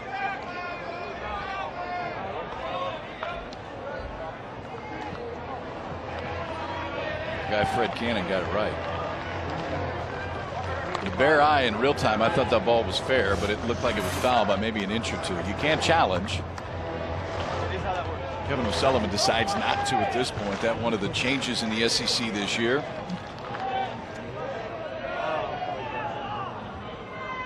Not only can you challenge permanent reviewable calls, but there are a handful of experimental reviewable calls that are challengeable in the SEC and nowhere else. And this will be in conference play and then in the conference tournament. The experimental calls include force and tag plays, base running calls like if a base runner passes a preceding runner, hit by pitch, tag plays, placement of runners, and then interference for purpose of breaking up a double play.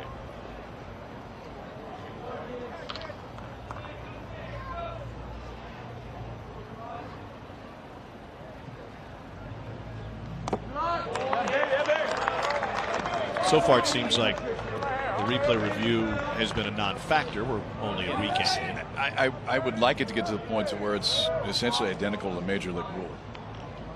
It feels like if you have the technology to get it right, let's do all that we can to do that. But give the SEC credit. As a conference, nobody has been more forward thinking from replay standpoint. A lot of other things, especially the headsets that the catchers are using. They try new things. 2 down with Horvath coming up. So here are the experimental reviewable plays.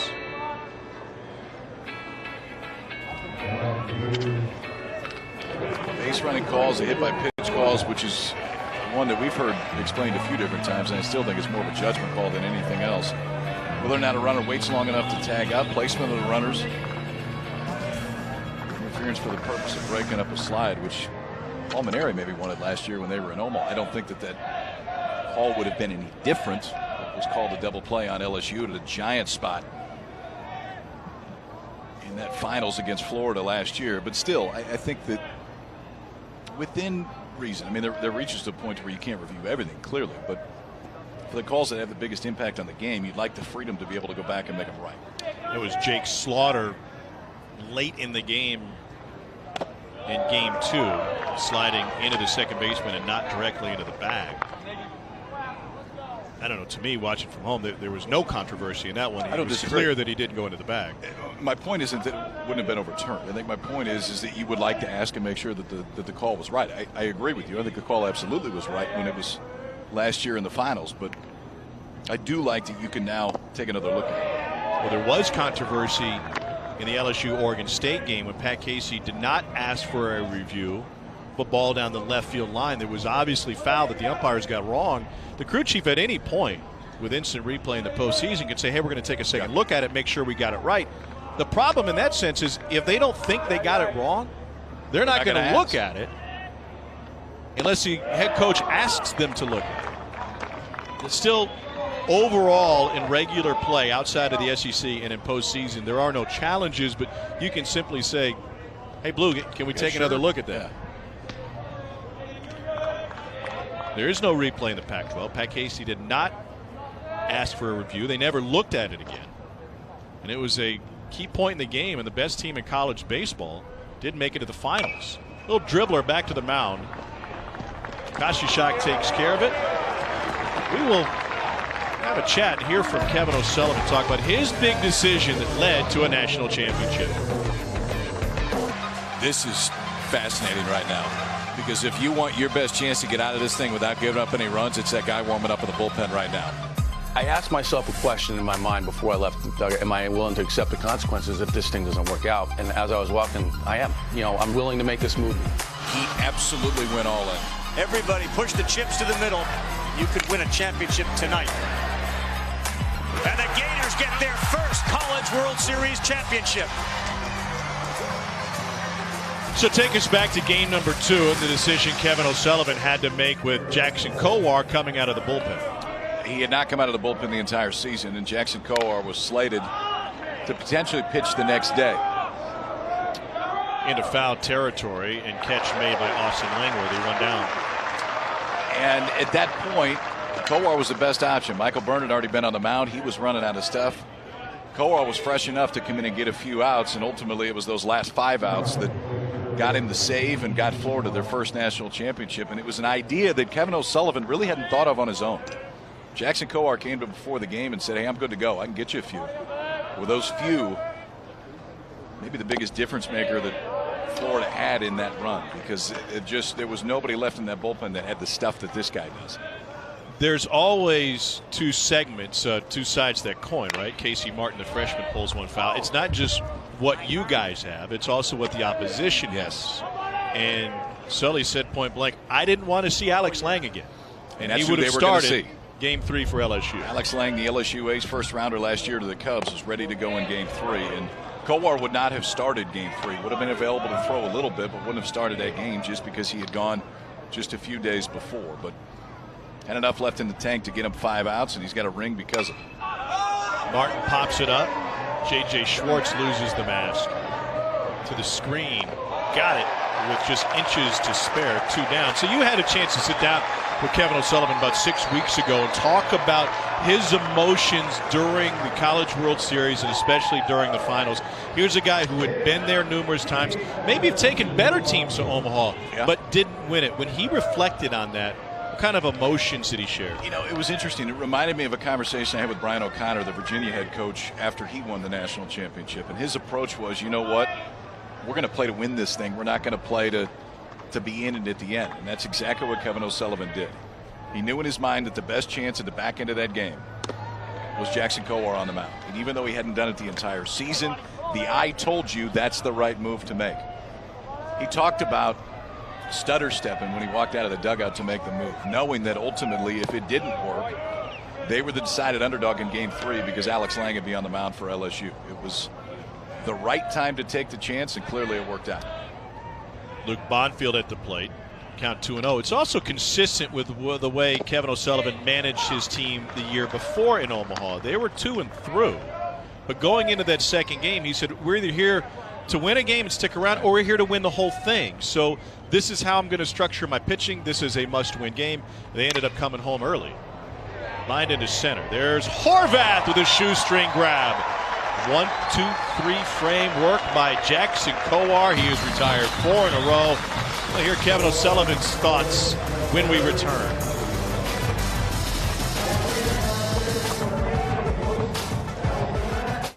Back at McKeithen Stadium, Florida in control of this one. Tom Hart alongside Kyle Peterson, joined by Gators head coach Kevin O'Sullivan. Sully, we were just a half inning ago talking about your World Series run and some of the decisions that you had to make in Omaha last year.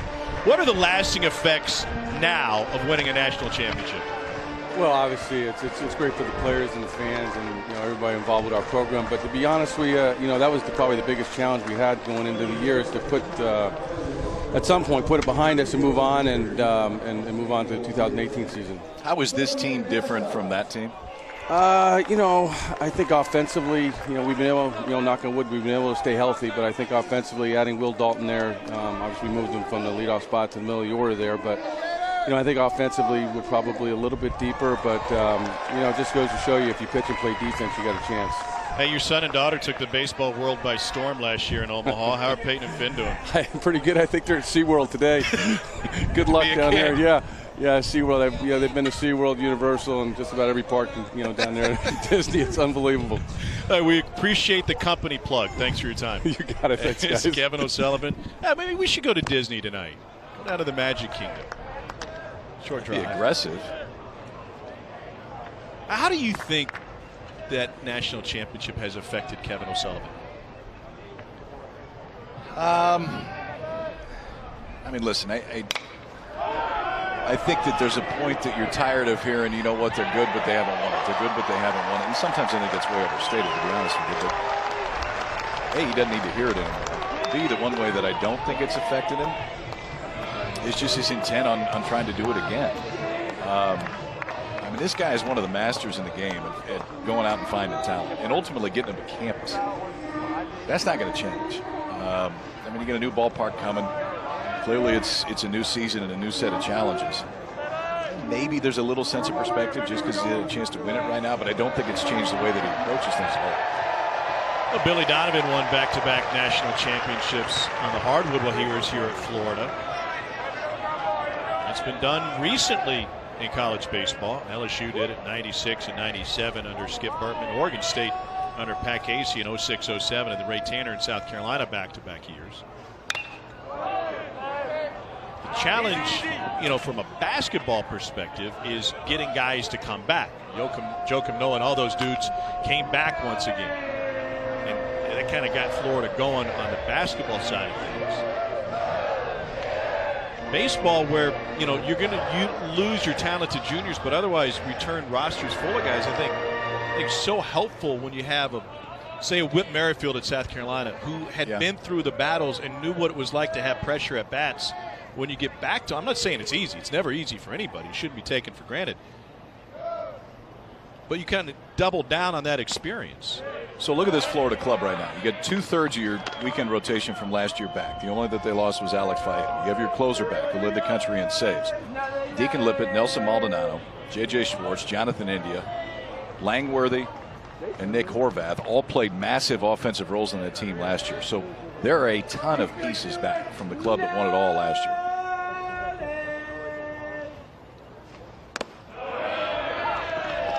Florida tied for the SEC regular season title. They bowed out in the tournament, lost 16-0 to Arkansas in the semis. I think the point being that nothing was guaranteed for this team. They had a good regular season, but they labored through their own regional, and then Wake Forest had them on the ropes in their super regional. They had to go to game 3.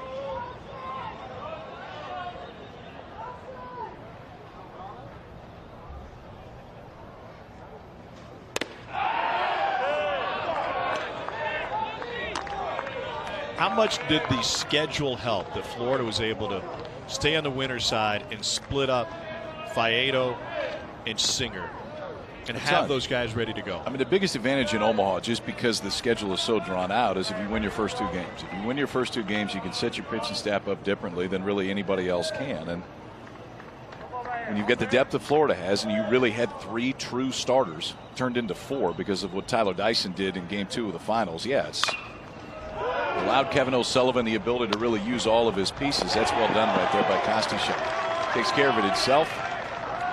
Routine ground ball back to him from Maldonado and turns a double play. Second double play of the day for Arkansas.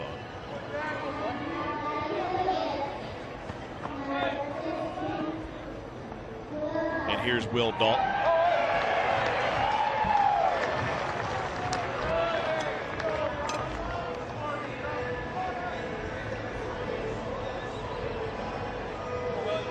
Two for 3, a bloop single his first time up.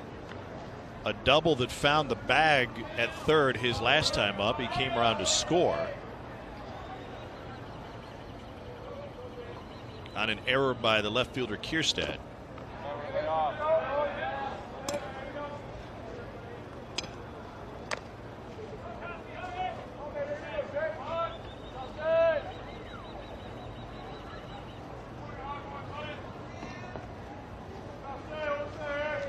Third game of this series is tomorrow at noon. We'll be on the SEC network at high noon. Looks like it'll be the rubber game. That one foul. Tyler Dyson will start for Florida. Arkansas is not formally advanced, but I would be surprised if it's not Casey Murphy. Threw a bullpen when they got to town on Thursday night, which would generally indicate that he's slated to go Game 3.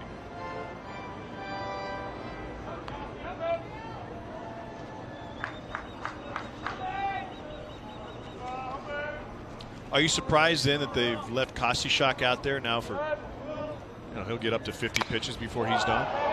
Dalton into center. I'm not, because Matt Cronin's going to have the day off. So you can extend Matt Cronin to closer again tomorrow if they want to. But Jacob Kostichuk has been very good. Faces the minimum of the 5th, but plenty to go for Arkansas.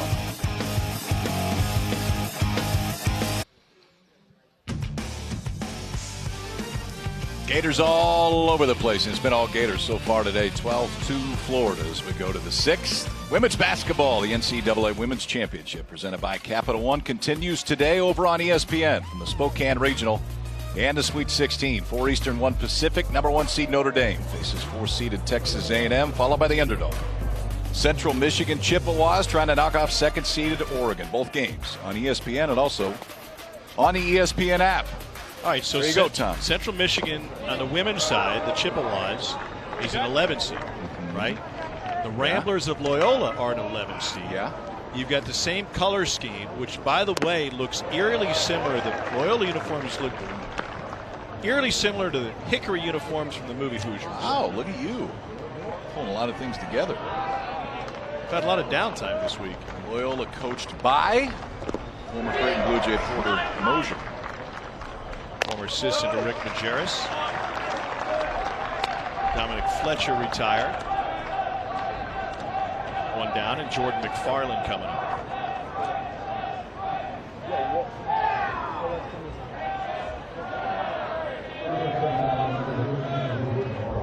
McFarland is 0 for 2. SEC fans can now focus entirely on baseball. Or gymnastics, for example, the SEC Gymnastics Championship this weekend in St. Louis. 2 sports where the SEC dominates. Jackson Kowar has dominated when he's been in the zone today. I mean, the only hiccup was 3 straight hits in the fourth. 2 out single. Grant Cook hits the home run, and Carson Shaddy with an infield single. But 2 of the 3 hits have been on the infield. When he's been in the zone, Arkansas has not taken a lot of comfortable swings, and there's not too many that do that to this Arkansas offense. Yeah, so why is that? Because they come in 2nd best average in the league, 2nd in the nation in home runs. He's got really good stuff. I mean, he's been up to 97 on the fastball. The changeup is a difference maker. The curveball's been inconsistent, but he's used it a few different times with some success. To me, like when you look at, if you're a scout Okay, when you go watch Brady Singer, you kind of know exactly what Brady Singer's going to be. You can change some things and maybe give him a little bit more sync. With Jackson Kowar, when you see him at his best, it is dominant stuff. It's not as consistent as some other guys, but it is dominant stuff. India, bare hand. Nope. The question is, can you create the consistency?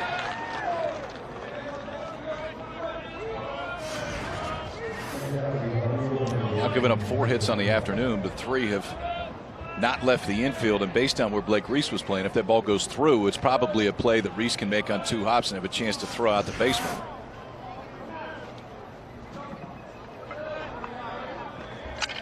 Five and a third. 5 strikeouts against 4 walks.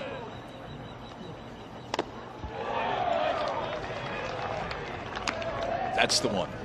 That's the one that just gives Kowar a chance to be so different. He is most comfortable throwing the changeup to a right-hander, to a left-hander when he really needs to make a pitch. He didn't throw it very much in the first 2 innings. He's thrown it a lot later on. Fastball velocity has still been there, and it's easy. I mean, it looks like he's just out for a walk in the park, and he'll show you a 95 or a 96 on the gun.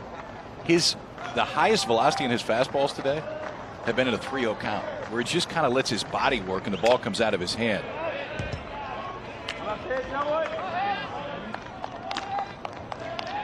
Nothing in 2 to Kierstad.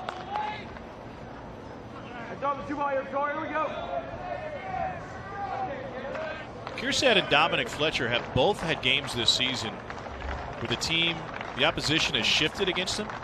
Where the same game they've beat the shift with a bunt and homered in the same game.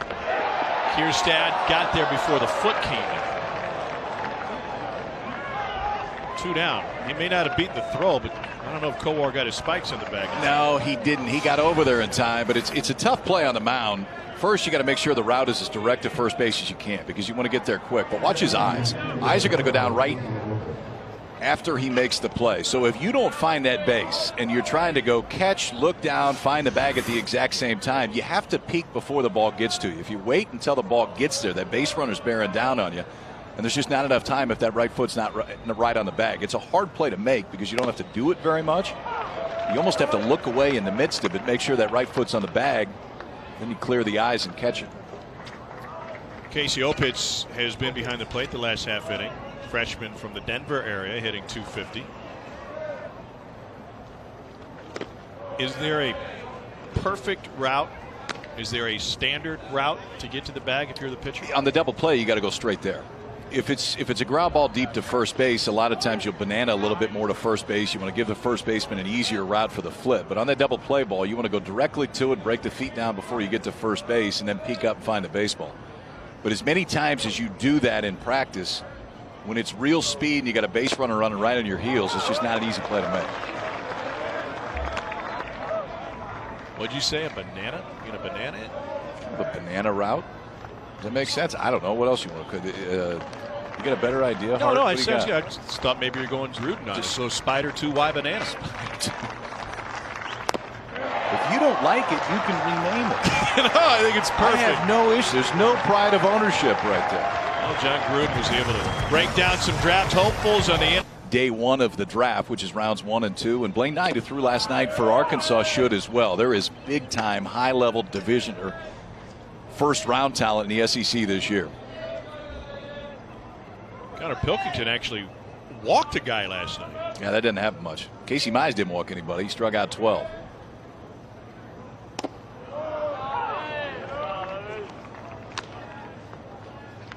Brady Singer working on the beef jerky. That's key. And he was fine last night. 7 innings, 7 strikeouts, walked 2.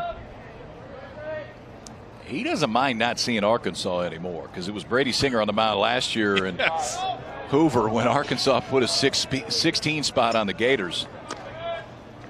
I actually flipped through my scorebook and revisited that one earlier today. Oh, it was ugly. It was loud.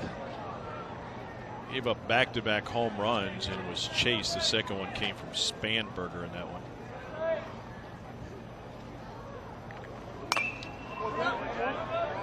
Over the press box. Eric Cole and Chad Spanberger went back-to-back in the second inning. Singer lasted 1 inning, 7 hits, 8 runs, including 3 home runs. And I think it was the Spanberger home run, the second one, where he just kind of rolled his head back and was like, oh, it's one of those days.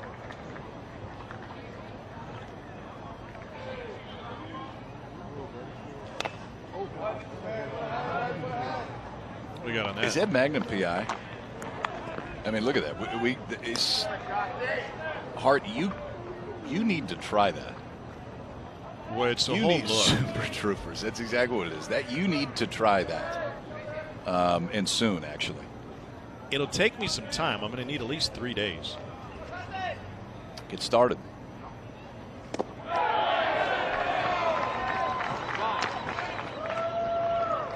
Here's some of the numbers.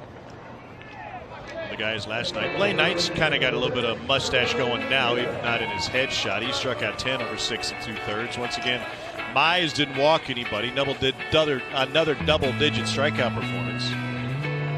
Jelly's bullpen gave it up late, or came back late, I should say, but he was going head-to-head by Mize, whose bullpen gave it up. This is a pretty good matchup. Friday night, you get Sean Jelly, the reigning SEC pitcher of the year, going against Casey Mize. Kind of feels like every Friday night in this league right now. I mean, there is not a conference in the country that can boast the arms that the SEC has this year. Of the draft eligible guys, it is top line for almost every ball club.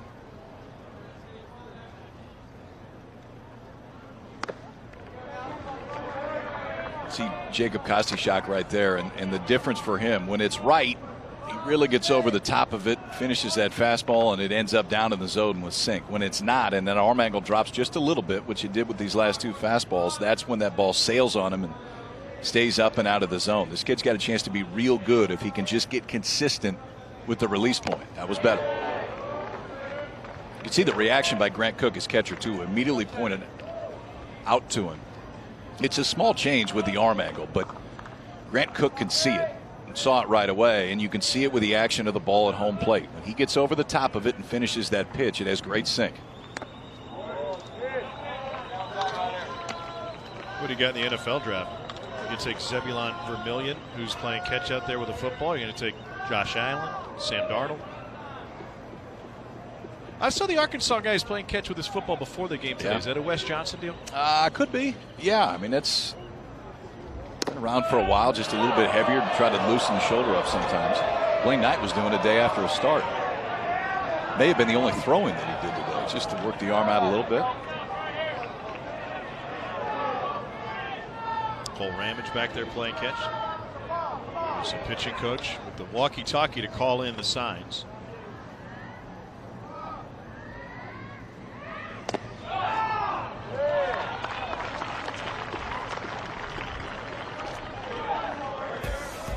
NCAA Women's Championship is presented by Capital One. It continues Sunday on ESPN with 2 Elite 8 matchups, first at noon Eastern. 1 seed Louisville takes on surprising 6 seed Oregon State. And then 1 seed Mississippi State matches up with 3 seed UCLA at 7:30. Both games will also stream live on the ESPN app. All SEC National Championship game last year. Dawn Staley's South Carolina squad knocked off Mississippi State.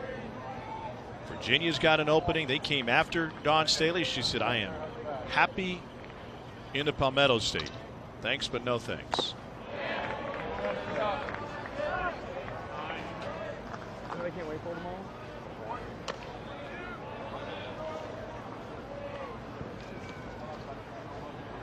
Especially if By the way, Jonathan India has reached base safely in all 4 of his plate appearances. A couple of walks, a grand slam, a single. He's having a pretty good day. Scored 2 runs, average above 400. It is 9th home run of the day. We're talking about big-time pitchers. Jared Jansak at TCU has been around for a little while. They made it back to Omaha again last year. What's going on with the Horned Frogs this season? They've been okay. But when you think of the offense that TCU lost from last year, I think that was the hardest thing to replace. Get Janzak back, Nick Lodolo back, Sean Weimer went into the starting rotation. Has just been okay in that role. I actually thought he'd be really good based on what his stuff was. They do have Luke and Baker back, which from an offensive standpoint is what TCU needs.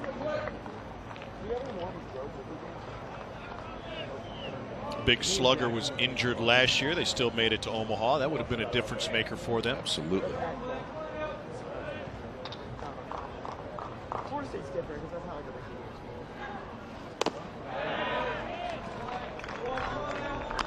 Three balls and a strike now to Blake Reese.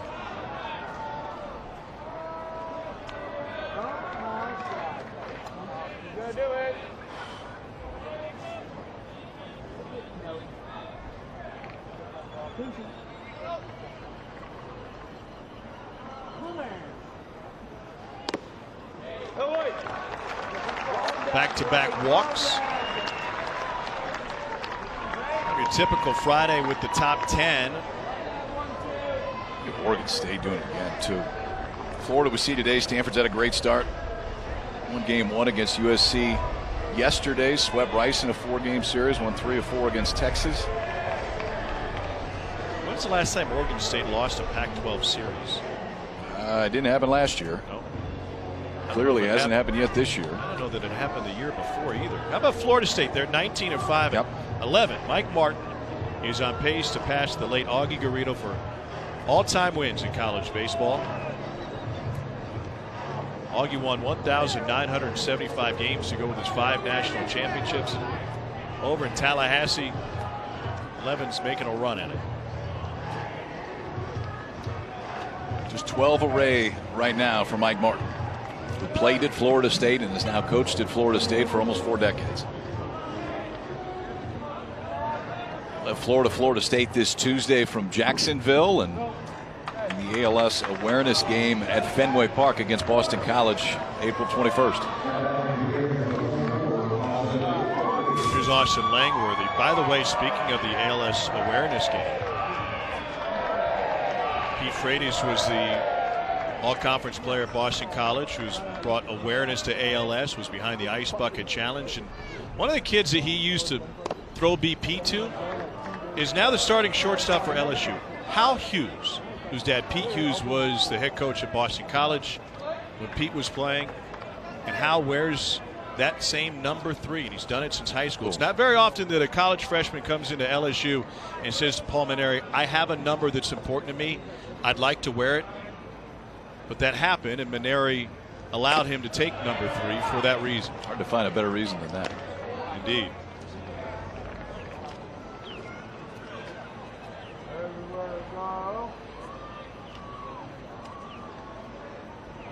Pete Hughes, who last year took Oklahoma to the NCAA Regional in Louisville, is now on the staff at Georgia. 2-1 now. Jacob Kostychak has gone 3 1/3. That's a new career high. I think you're starting to see the effects of that career high right now. Kostychak has walked the last 2. But has definitely been the most consistent of any Arkansas arm that's been out there today. To the left side, under the glove of Biggers. India will stop at third.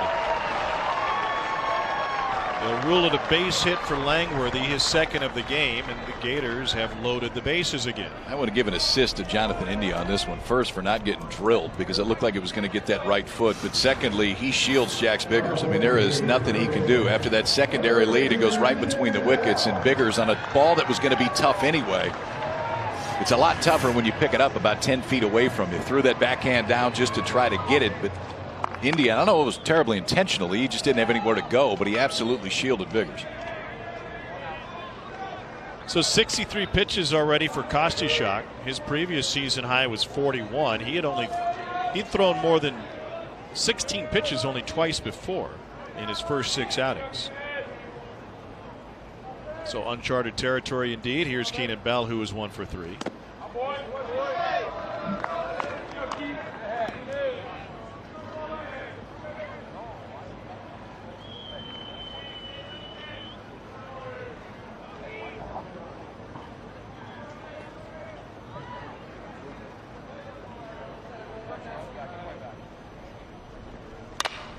Lined into center. This will get at least 1 home. India scores. Reese stopped at third, And Fletcher able to show off that cannon.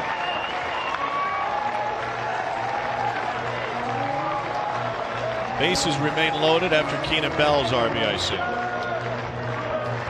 Second hit of the day for Keenan Bell. Everybody in this Florida lineup has a hit and has scored a run. Or scored a run, excuse me. Except J.J. Schwartz. 13 runs right now for Florida. Bases loaded for the Gators with Reese at third, Langworthy at second after a single, and Keenan Bell with his second run-producing hit of the game is at first.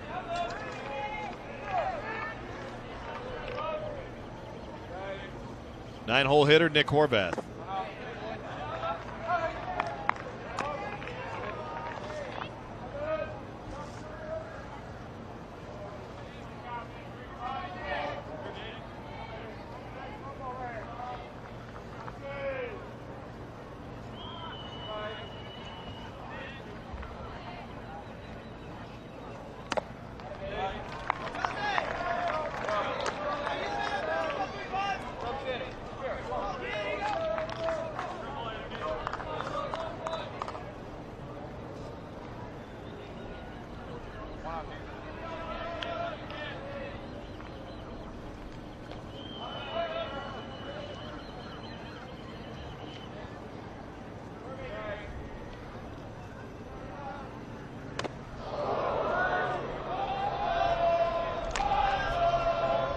Just kind of running out of stuff. Already talked, it's the longest outing that Kasi Shock has ever had. And you can see that the misses now are consistently up in the zone. I would think that if he doesn't get Horvath here, this is probably the last hitter he's going to face.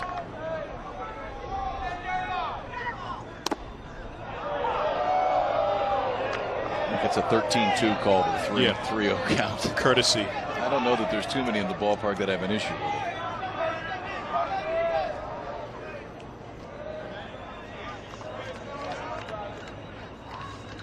Casey Opitz behind the plate for Arkansas. Right side, scooped by Shaddy to second, and they're able to get the force out.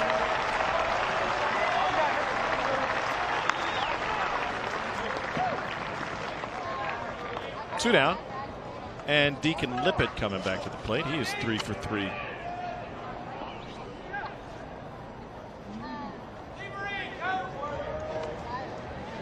Dave Van Horn has trying to even this series with Arkansas here, game number 2.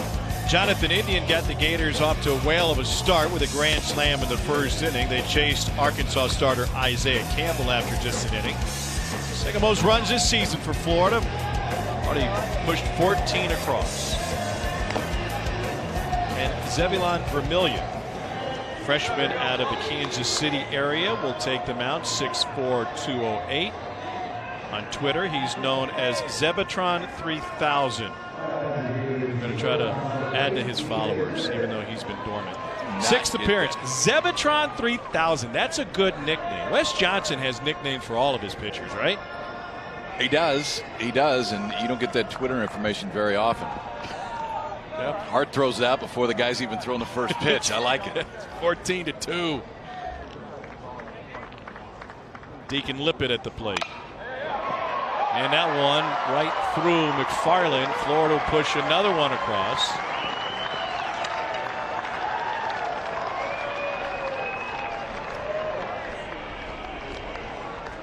Runners at the corners now for Nelson Maldonado. Deacon Lippett's now reached base all 5 times he stepped to the plate.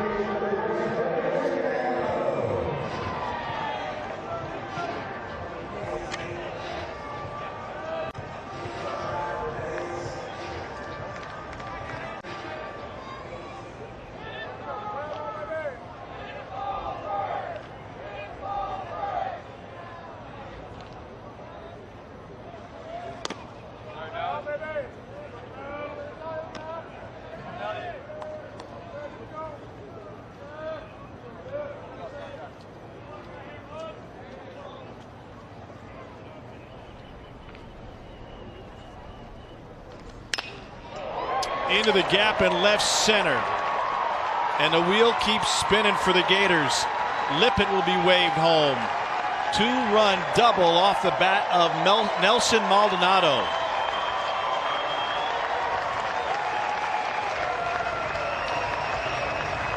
This kid's plate coverage is really, really good. And we talked about Nelson Maldonado, the patient year that he had last year, the ability to get on base. He's showing you a lot more of that today. But look at the extension on a ball that's out away from him. But he can show you this. He can shoot the ball to right field, but can also pull the length of the plate. So it's a fastball outer third. Maldonado goes and gets, drives into the left center field gap, and the runs just keep on coming for the Gators. Maldonado has now reached base 4 of his 5 times.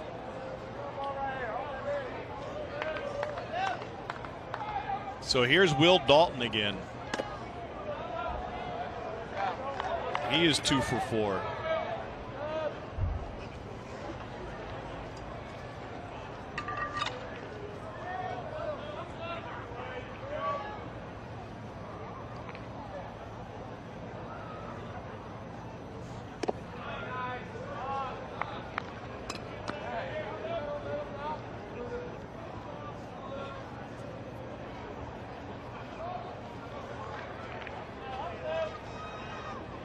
Florida was in Tennessee's mid-state region to take on Vanderbilt last year when coaching staff decided to make a side trip and go watch this kid play junior college ball in the area. I believe it was Craig Bell who was doing the recruiting at the time. That was worth the drive. Yeah.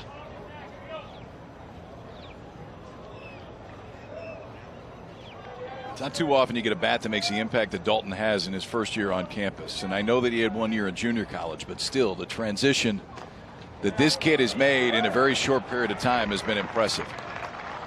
I don't think he's leaving the 3 spot, especially with Deacon Lippett swinging the bat the way that he is right now. It's that lineup I think that Kevin O'Sullivan envisioned at the beginning of the year.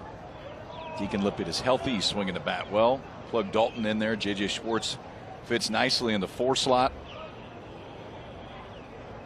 Austin Langworthy has swung the bat better today. Dalton was a first-team junior college All-America at Columbia State. He had 15 home runs last year. That was the second most in their program's history, and the most in the BB Corps era. After hitting just 3 home runs his senior year of high school, he was a 29th round pick by the Orioles. And he chases one out of the zone. For the second time today, the Gators send 9 to the plate in a given inning. This one results in 5 runs. Jackson Cowar's day is done, but he showed you flashes of why he's got a real good chance to hear his name called in the first round. For Cowar, fastball up into the mid-90s. The changeup was as good as advertised. Control a little bit shaky, but when things were right for Cowar, Arkansas just did not put too many good swings on it. So 6 innings for Cowar today. 4 hits allowed. 3 of them were infield singles. 1 the home run by Grant Cook. Walked 4, struck out 6 on 101 pitches. But all in all, very good day for Jackson Cowar. Gives way to Kirby McMullen, the right-hander for Florida. The low 3/4 sink it guy. The day 2, if you're Kevin O'Sullivan, you can maybe give a few guys an inning at the back end of this that haven't had a chance to throw in a lot of high leverage situations. Kirby McMullen, one of those guys. Hasn't thrown a ton this year, but when he's been in there, it's been good.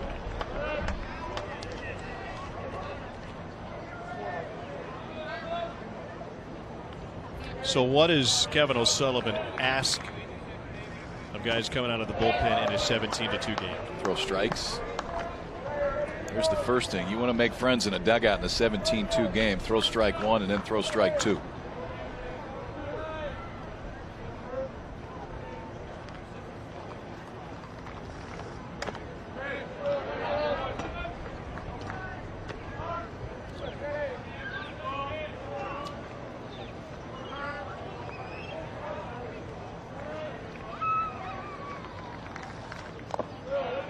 Nice block by Cal Greenfield now behind the plate.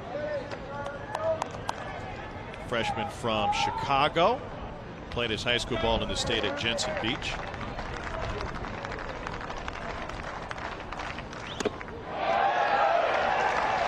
That was strike 3 on Carson Shaddy.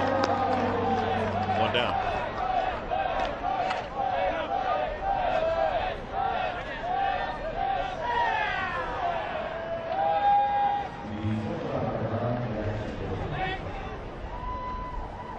Jax Biggers is 0 for 3 today.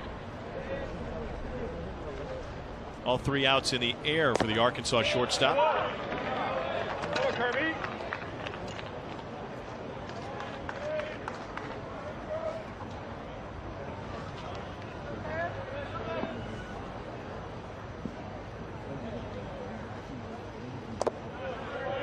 Arkansas is a bear of a schedule at the beginning of this SEC league play. Had Kentucky at home, they swept Kentucky. And you go on the road to the defending national champs. They go to Oxford next weekend to play Ole Miss.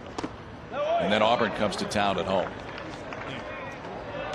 And by the way, you've already scheduled Texas for a midweek series and USC for a trip to your place. And Texas Tech for 2 midweek games in late April. It is not an easy schedule for Arkansas. But it's by design. Reese slides in front of it. 2 down.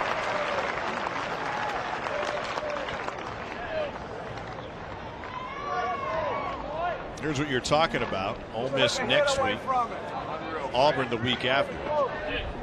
3 straight weekends of top 10 opponents.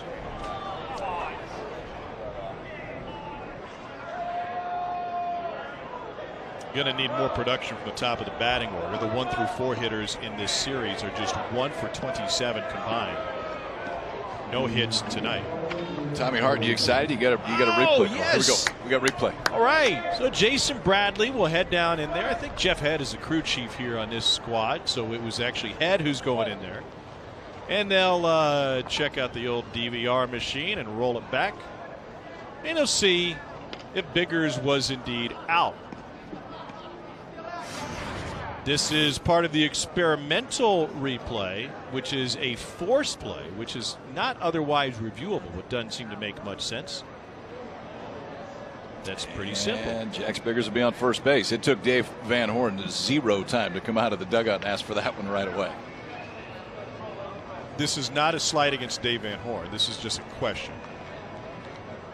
The unwritten rules of baseball, and I know we're still figuring out the replay side of it and challenging things. Here's Jeff Head with the call. It's a 15-run game in the 7th inning. At what point do you say, yeah, we're good? I think it sends a wrong message to your ball club if you don't. I mean, because everybody in the dugout on a play like that thinks that Biggers is safe. And honestly, if Biggers comes back into the dugout, regardless of what the score is, and you don't go out and say, hey, I want to take another look at it, when he knows that he's safe, it's just not the message that you want to send. Are they going to win the ball game? No, they're probably not going to win the game. But I think it's more important to make sure that you got your club. And he will be pinch run for.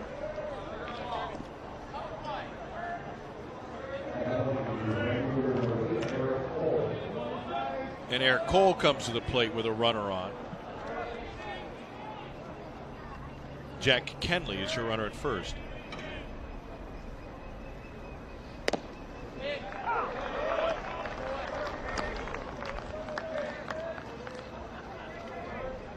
Here's what I don't understand with replay on the college side is why isn't a force play a permanent reviewable call? A force play theoretically, you can maybe talk me out of this, you can throw it against the wall here, theoretically should be the easiest play to review. No, I won't talk you out of that. I agree. Maybe a fair foul when you get in the air past first or third base, but yeah.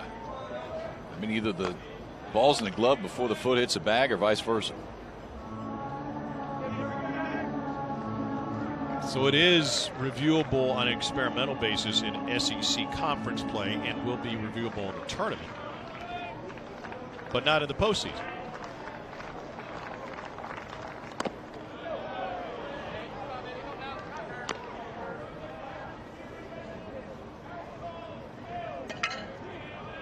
The SEC has more games televised than any other conference, and I wonder if that's an advantage to coaches when it comes to replay when you hit the postseason. I think it absolutely is. Because even though the rules aren't exactly the same, the mindset is very similar.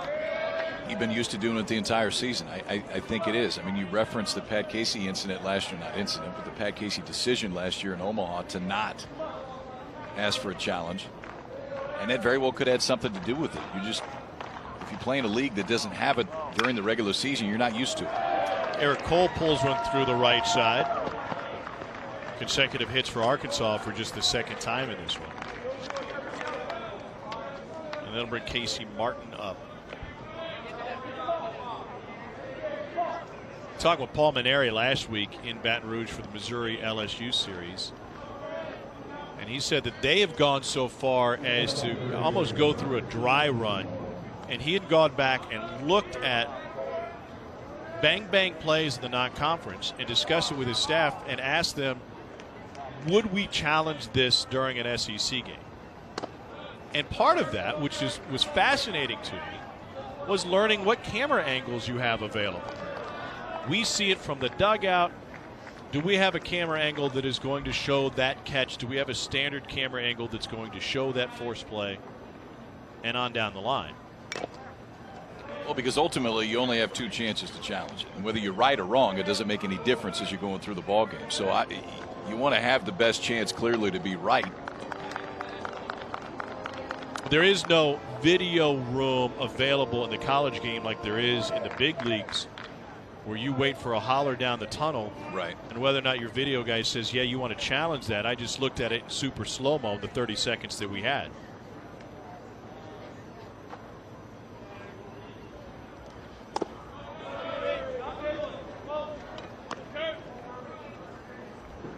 What is the rule? And I don't know if you're aware of this or not, but I'm curious, like, what if you're at home and they put a video replay up on the Jumbotron before you have challenged the call? I don't know. I mean, we don't see it very often to where you go back and they can roll it back that quick. You would think that you want to even the playing field for both sides as much as you possibly can.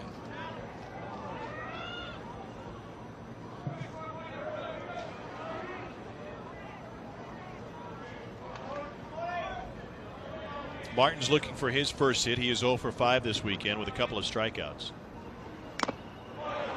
Tipped it into the catcher's mitt.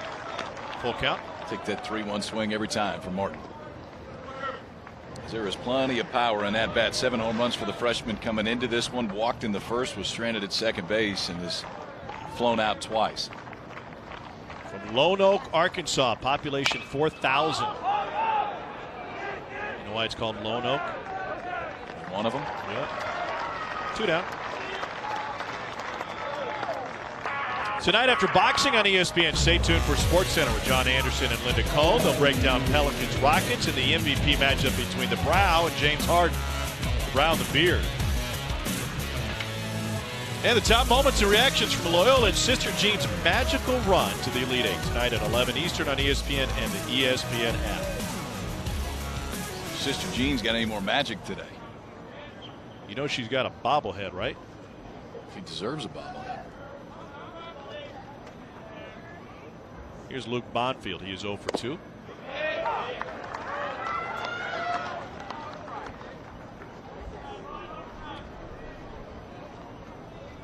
Oh for 7 this weekend.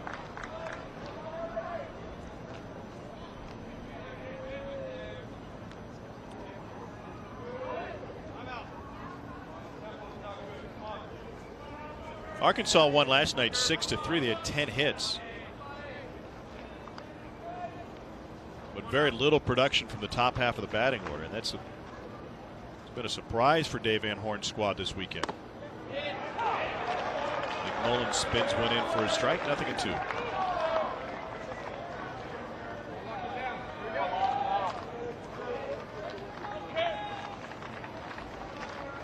Brady Singer took the loss last night. 6 earned over 7 innings. Into left. Langworthy's got it. That'll close the top half of the 7th. Time to step into the stretch. Florida has stretched out a 15-run lead on Arkansas.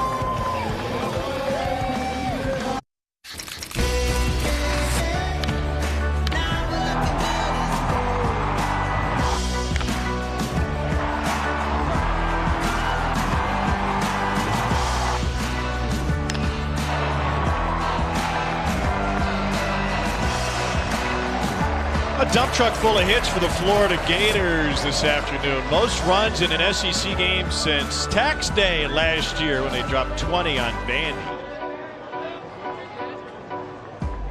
It's a 17-2 lead. 17 runs on 14 hits. J.J. Schwartz turned his season around in that Vandy series last year. That big 20-run game was a big part of it. He was hitting .228 going into that game. And he was flirting with .400 over the next 3 weeks or so.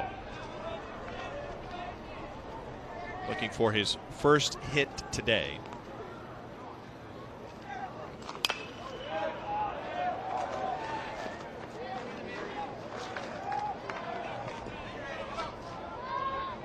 Hunter Wilson has 2 hats. One is a glove. Wilson in at third base. Jack Kendley, who came on to pinch run for Jack's Biggers, out at short.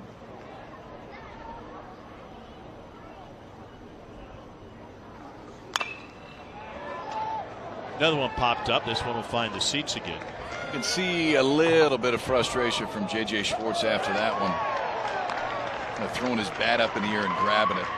2 fastballs up in the zone that he just missed. Caught the bottom half of the baseball, flew back and out of the plate straight back. But that last one especially was one that he thought he could hit a long way.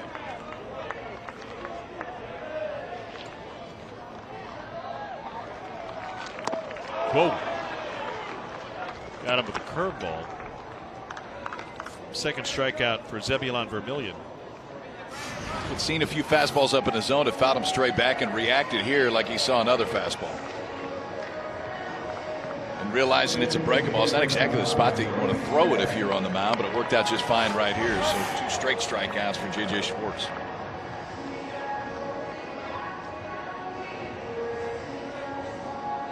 What do you like about Jonathan India as a draft prospect? Well, the power, I think, is a tool that's going to continue to grow. Get his 9th home run today. He's laced into center. 3-hit game.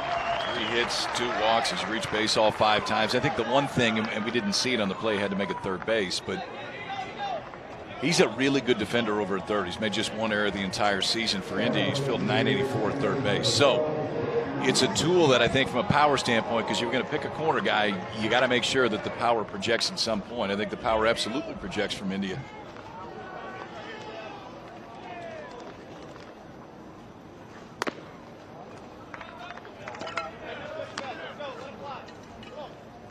And you like the glove? I really like the glove. Yeah, I mean, the glove played really from the time he stepped onto campus. The bat just continues to get better. I think when you're looking at college guys, some of it is how does the power progress in their time in college? Because for so many hitters, the power tool is the last one to come. The more comfortable they get, better all-around hitter they get, then the power continues to come. And for Indy, the power has jumped up a big job. He's got a chance to hit 15, 16 home runs this year, and he also has the ability to do this. It's not just pull-side power. This is in the first inning. India's first at bat, takes a 90-mile-an-hour fastball on the outside part of the plate, and makes it a 4-0 game with 1 swing. So you can't beat him on one place. He can hit the ball out of the ballpark at different spots. And is a plus defender over at third base. It's a really good combination for Indy.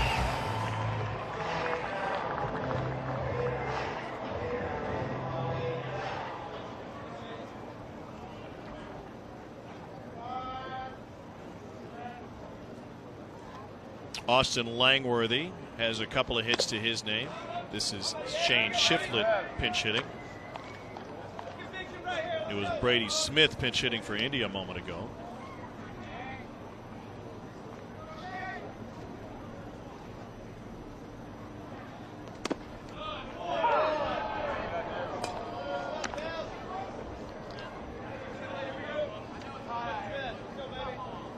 Freshman from Venice, Florida.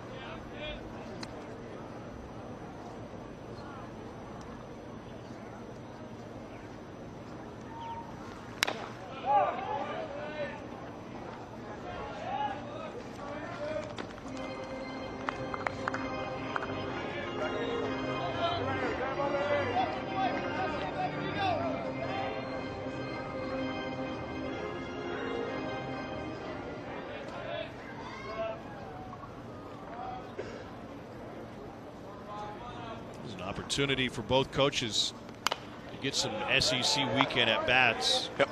For young players. Thinking the same thing. We saw Jack Kenley come in and run Hunter Wilson into the game defensively for Arkansas. And when a game like this is, realistically out of reach, it's a perfect time to get that. Few guys that maybe haven't had a look in a situation like this, and well, it's not a tight ball game. It's still in an environment that you want them to grow into.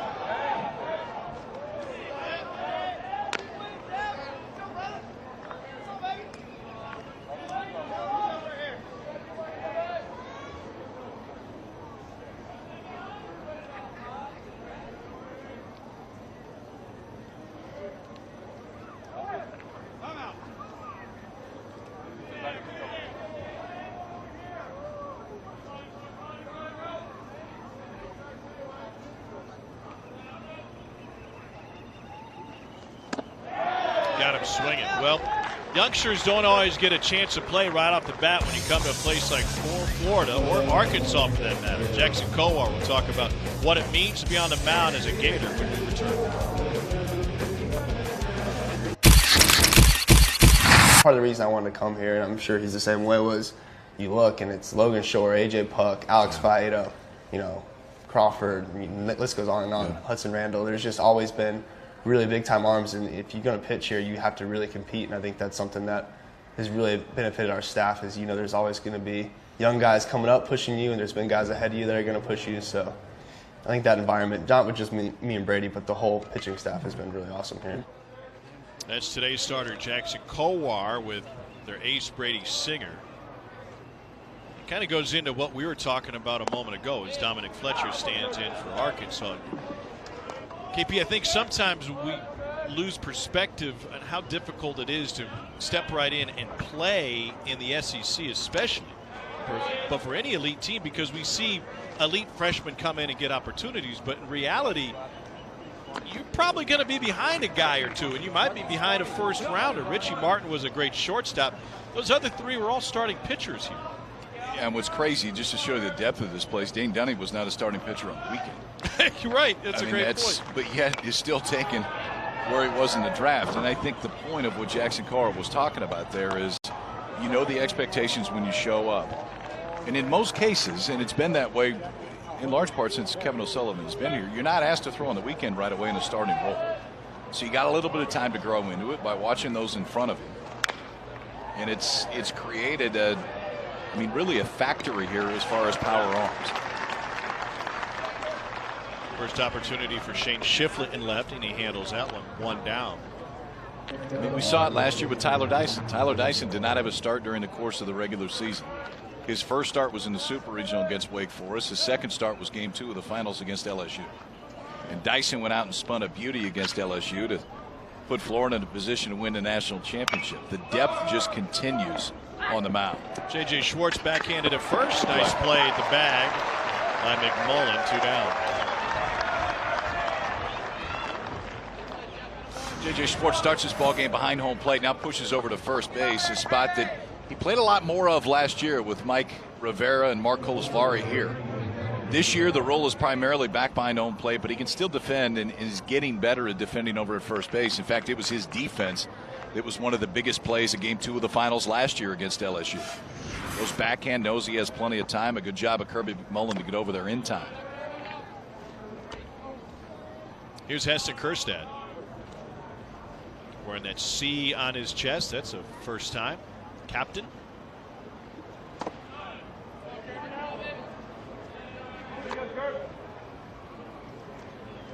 Kjerstad is 1 for 3.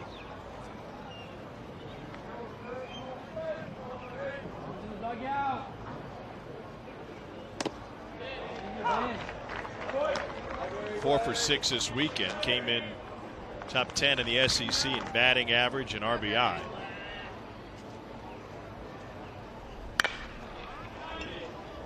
Backhanded by Lippett. Long throw. Won't get there in time. Another multi-hit game for Kjerstad.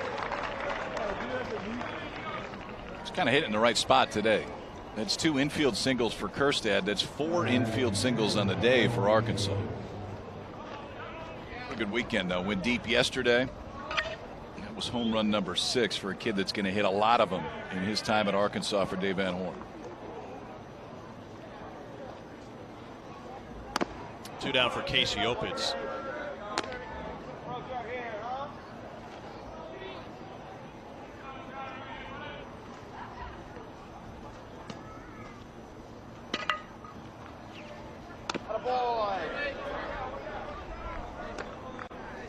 I think what you just pointed out, though, is you're watching Arkansas for the first time, very atypical of their offense. Second in the country in home runs coming into this game, 43.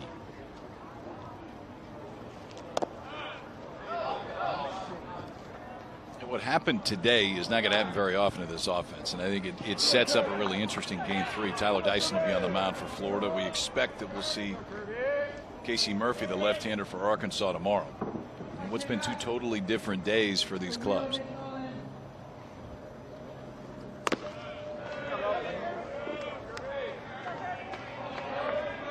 Two on with 2 out. NCAA Women's Championship presented by Capital One rolls on over on ESPN for the Spokane Regional in the Sweet 16. And 4 Eastern, 1 Pacific. It's 1 seed Notre Dame taking on Gary Blair's 4 seed Texas A&M squad. Followed by the Chippewas of Central Michigan trying to knock off 2 seed Oregon. Both games are on ESPN and also on the ESPN app.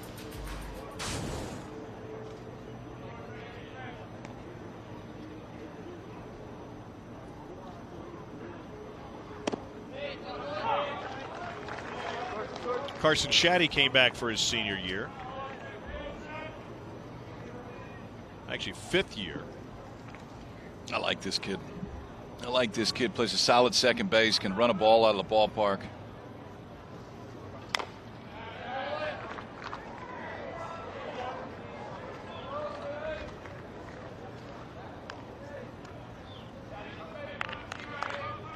Played on the College World Series team a couple of years ago. Had Tommy John surgery after the CWS.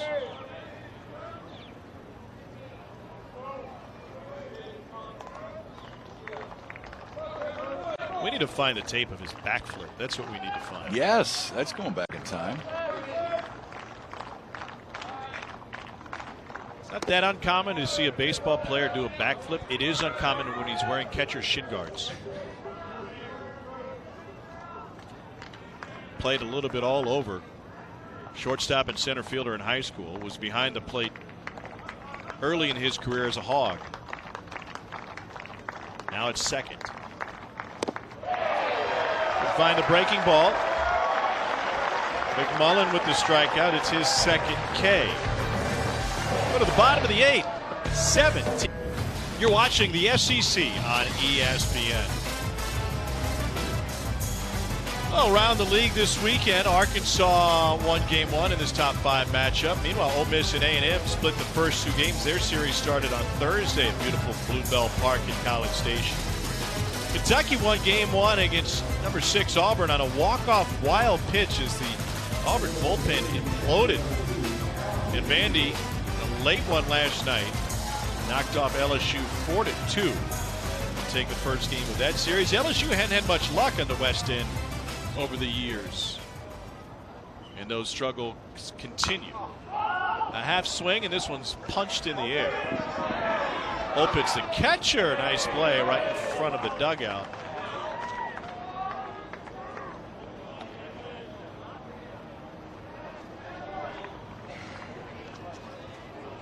I think we're going to look back on the Kentucky comeback last night. It's been pretty important too, because you go on the road and get swept at Arkansas. And then you got to come back and face Casey Mize, who was Casey Mize. Went 7 innings, gave up just 2 runs, punched out 12. But they kept punching and won a really important first game of that series against Auburn.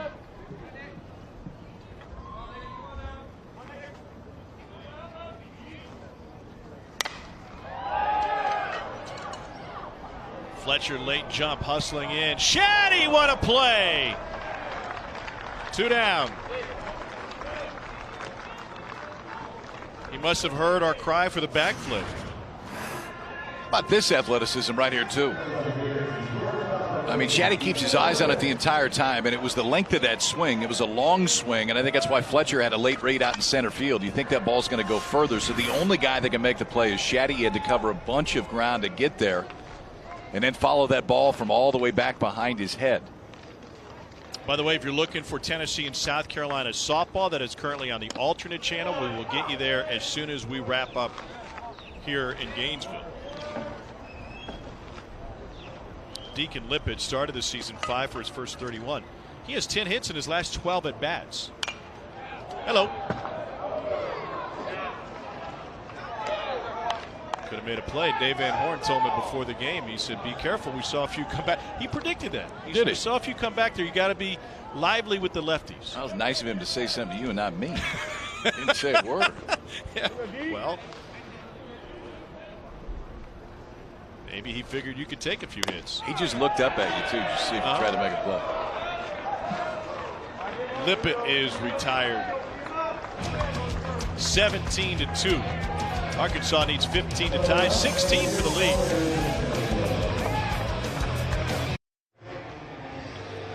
Oh, the Century Tower here in Gainesville. The NCAA Women's Championship is presented by Capital One. It continues tomorrow on ESPN. We'll have 2 Elite 8 matchups. 1 seed Louisville taking on 6 seed Oregon State. Then at 7:30 for 1 seed Mississippi State and 3 seed UCLA. Both games will also stream live on the ESPN app.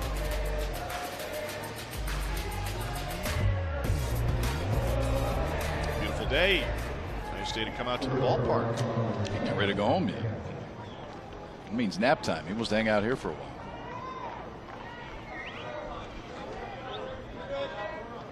Gators have the lead. And Connor Churchill, freshman from Palm Harbor, Florida, coming out of Florida's bullpen. You're waiting for Tennessee, South Carolina softball. That's on the alternate channel right now. The Gamecocks snapping the Lady Vols' 22-game win streak last night. Offensive outburst, 23 combined hits in that game. Just the 3rd time the freshman's been on this year. We talked about it earlier. You get these lopsided games like we have right here. You're going to see a few kids get a chance and maybe otherwise wouldn't this weekend.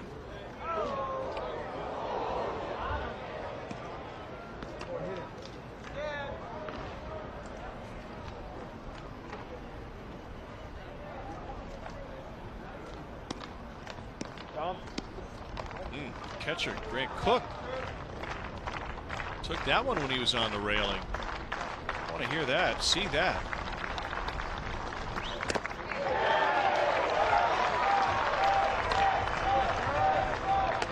One down. This is the foul ball. It came off the back wall. Oh. So it goes, I mean, it went shooting into the dugout. It came off the back wall and then fired all the way back. I think, yeah, it did. I think it caught Grant Cook in the back of the head.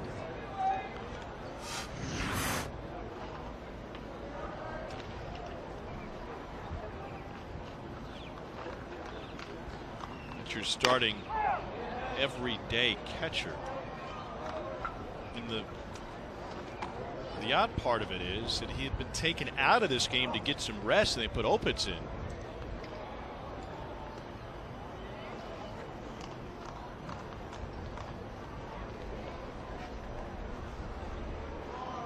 Homered in the 4th, came out a half inning later. Watch it with the carom. You see it go into the dugout. Now you see that baseball reappear. And yeah, that Grant Cook, you expect to get beat up maybe a little bit back behind home plate. That's no good. So Cook takes one off the back wall. Eric Cole in a 17-2 game fouls one off his right foot in the 9th inning.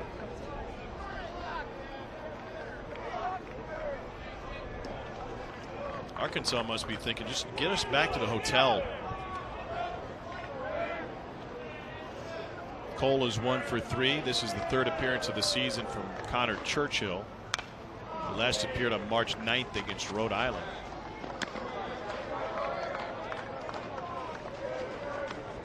That was a 9-0 Florida win.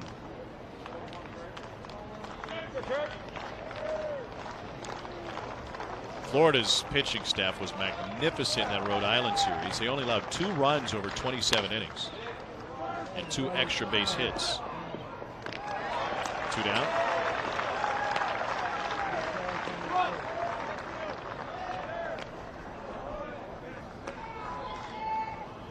High noon tomorrow. They're trying to decide who takes the series.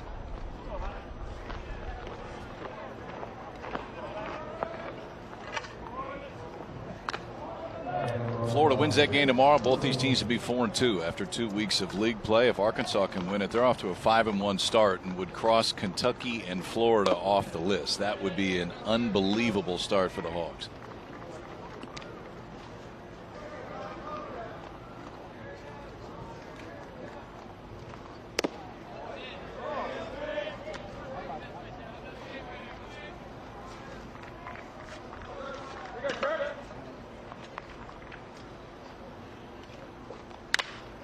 Line into center. Horvath misread it initially, and it will drop in front of the center fielder. First hit for Casey Martin. You know what I like about that? It's 17-2, and he did not give up an at bat.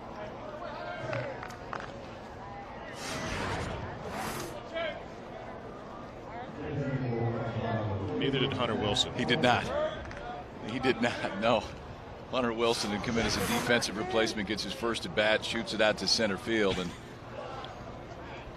neither one of them gave a bat up today. It's impressive all the way around. Zach Plunkett now gets a chance to hit for the first time. Swings at the first one. That? And that's kind of the way the day went right there for Arkansas. That ball's 3 feet foul when it comes out. This all grass infield, it spins, goes back into fair territory. And an offensive show from the Gators today, 17-2 to even the series against Arkansas. Tyler Dyson will take the mound tomorrow for Florida. Arkansas's starting pitcher has yet to be named. Kowar gets the win in this one. He's now 4-1. Campbell, the loss, had dropped to 2-3 in front of 4,815. This one decided early. A grand slam in the first inning from Jonathan India was all Florida would need. It would add 13 more. Coming up next, Tennessee and South Carolina softball. Mark Neely and Jenny Hill. It's all yours.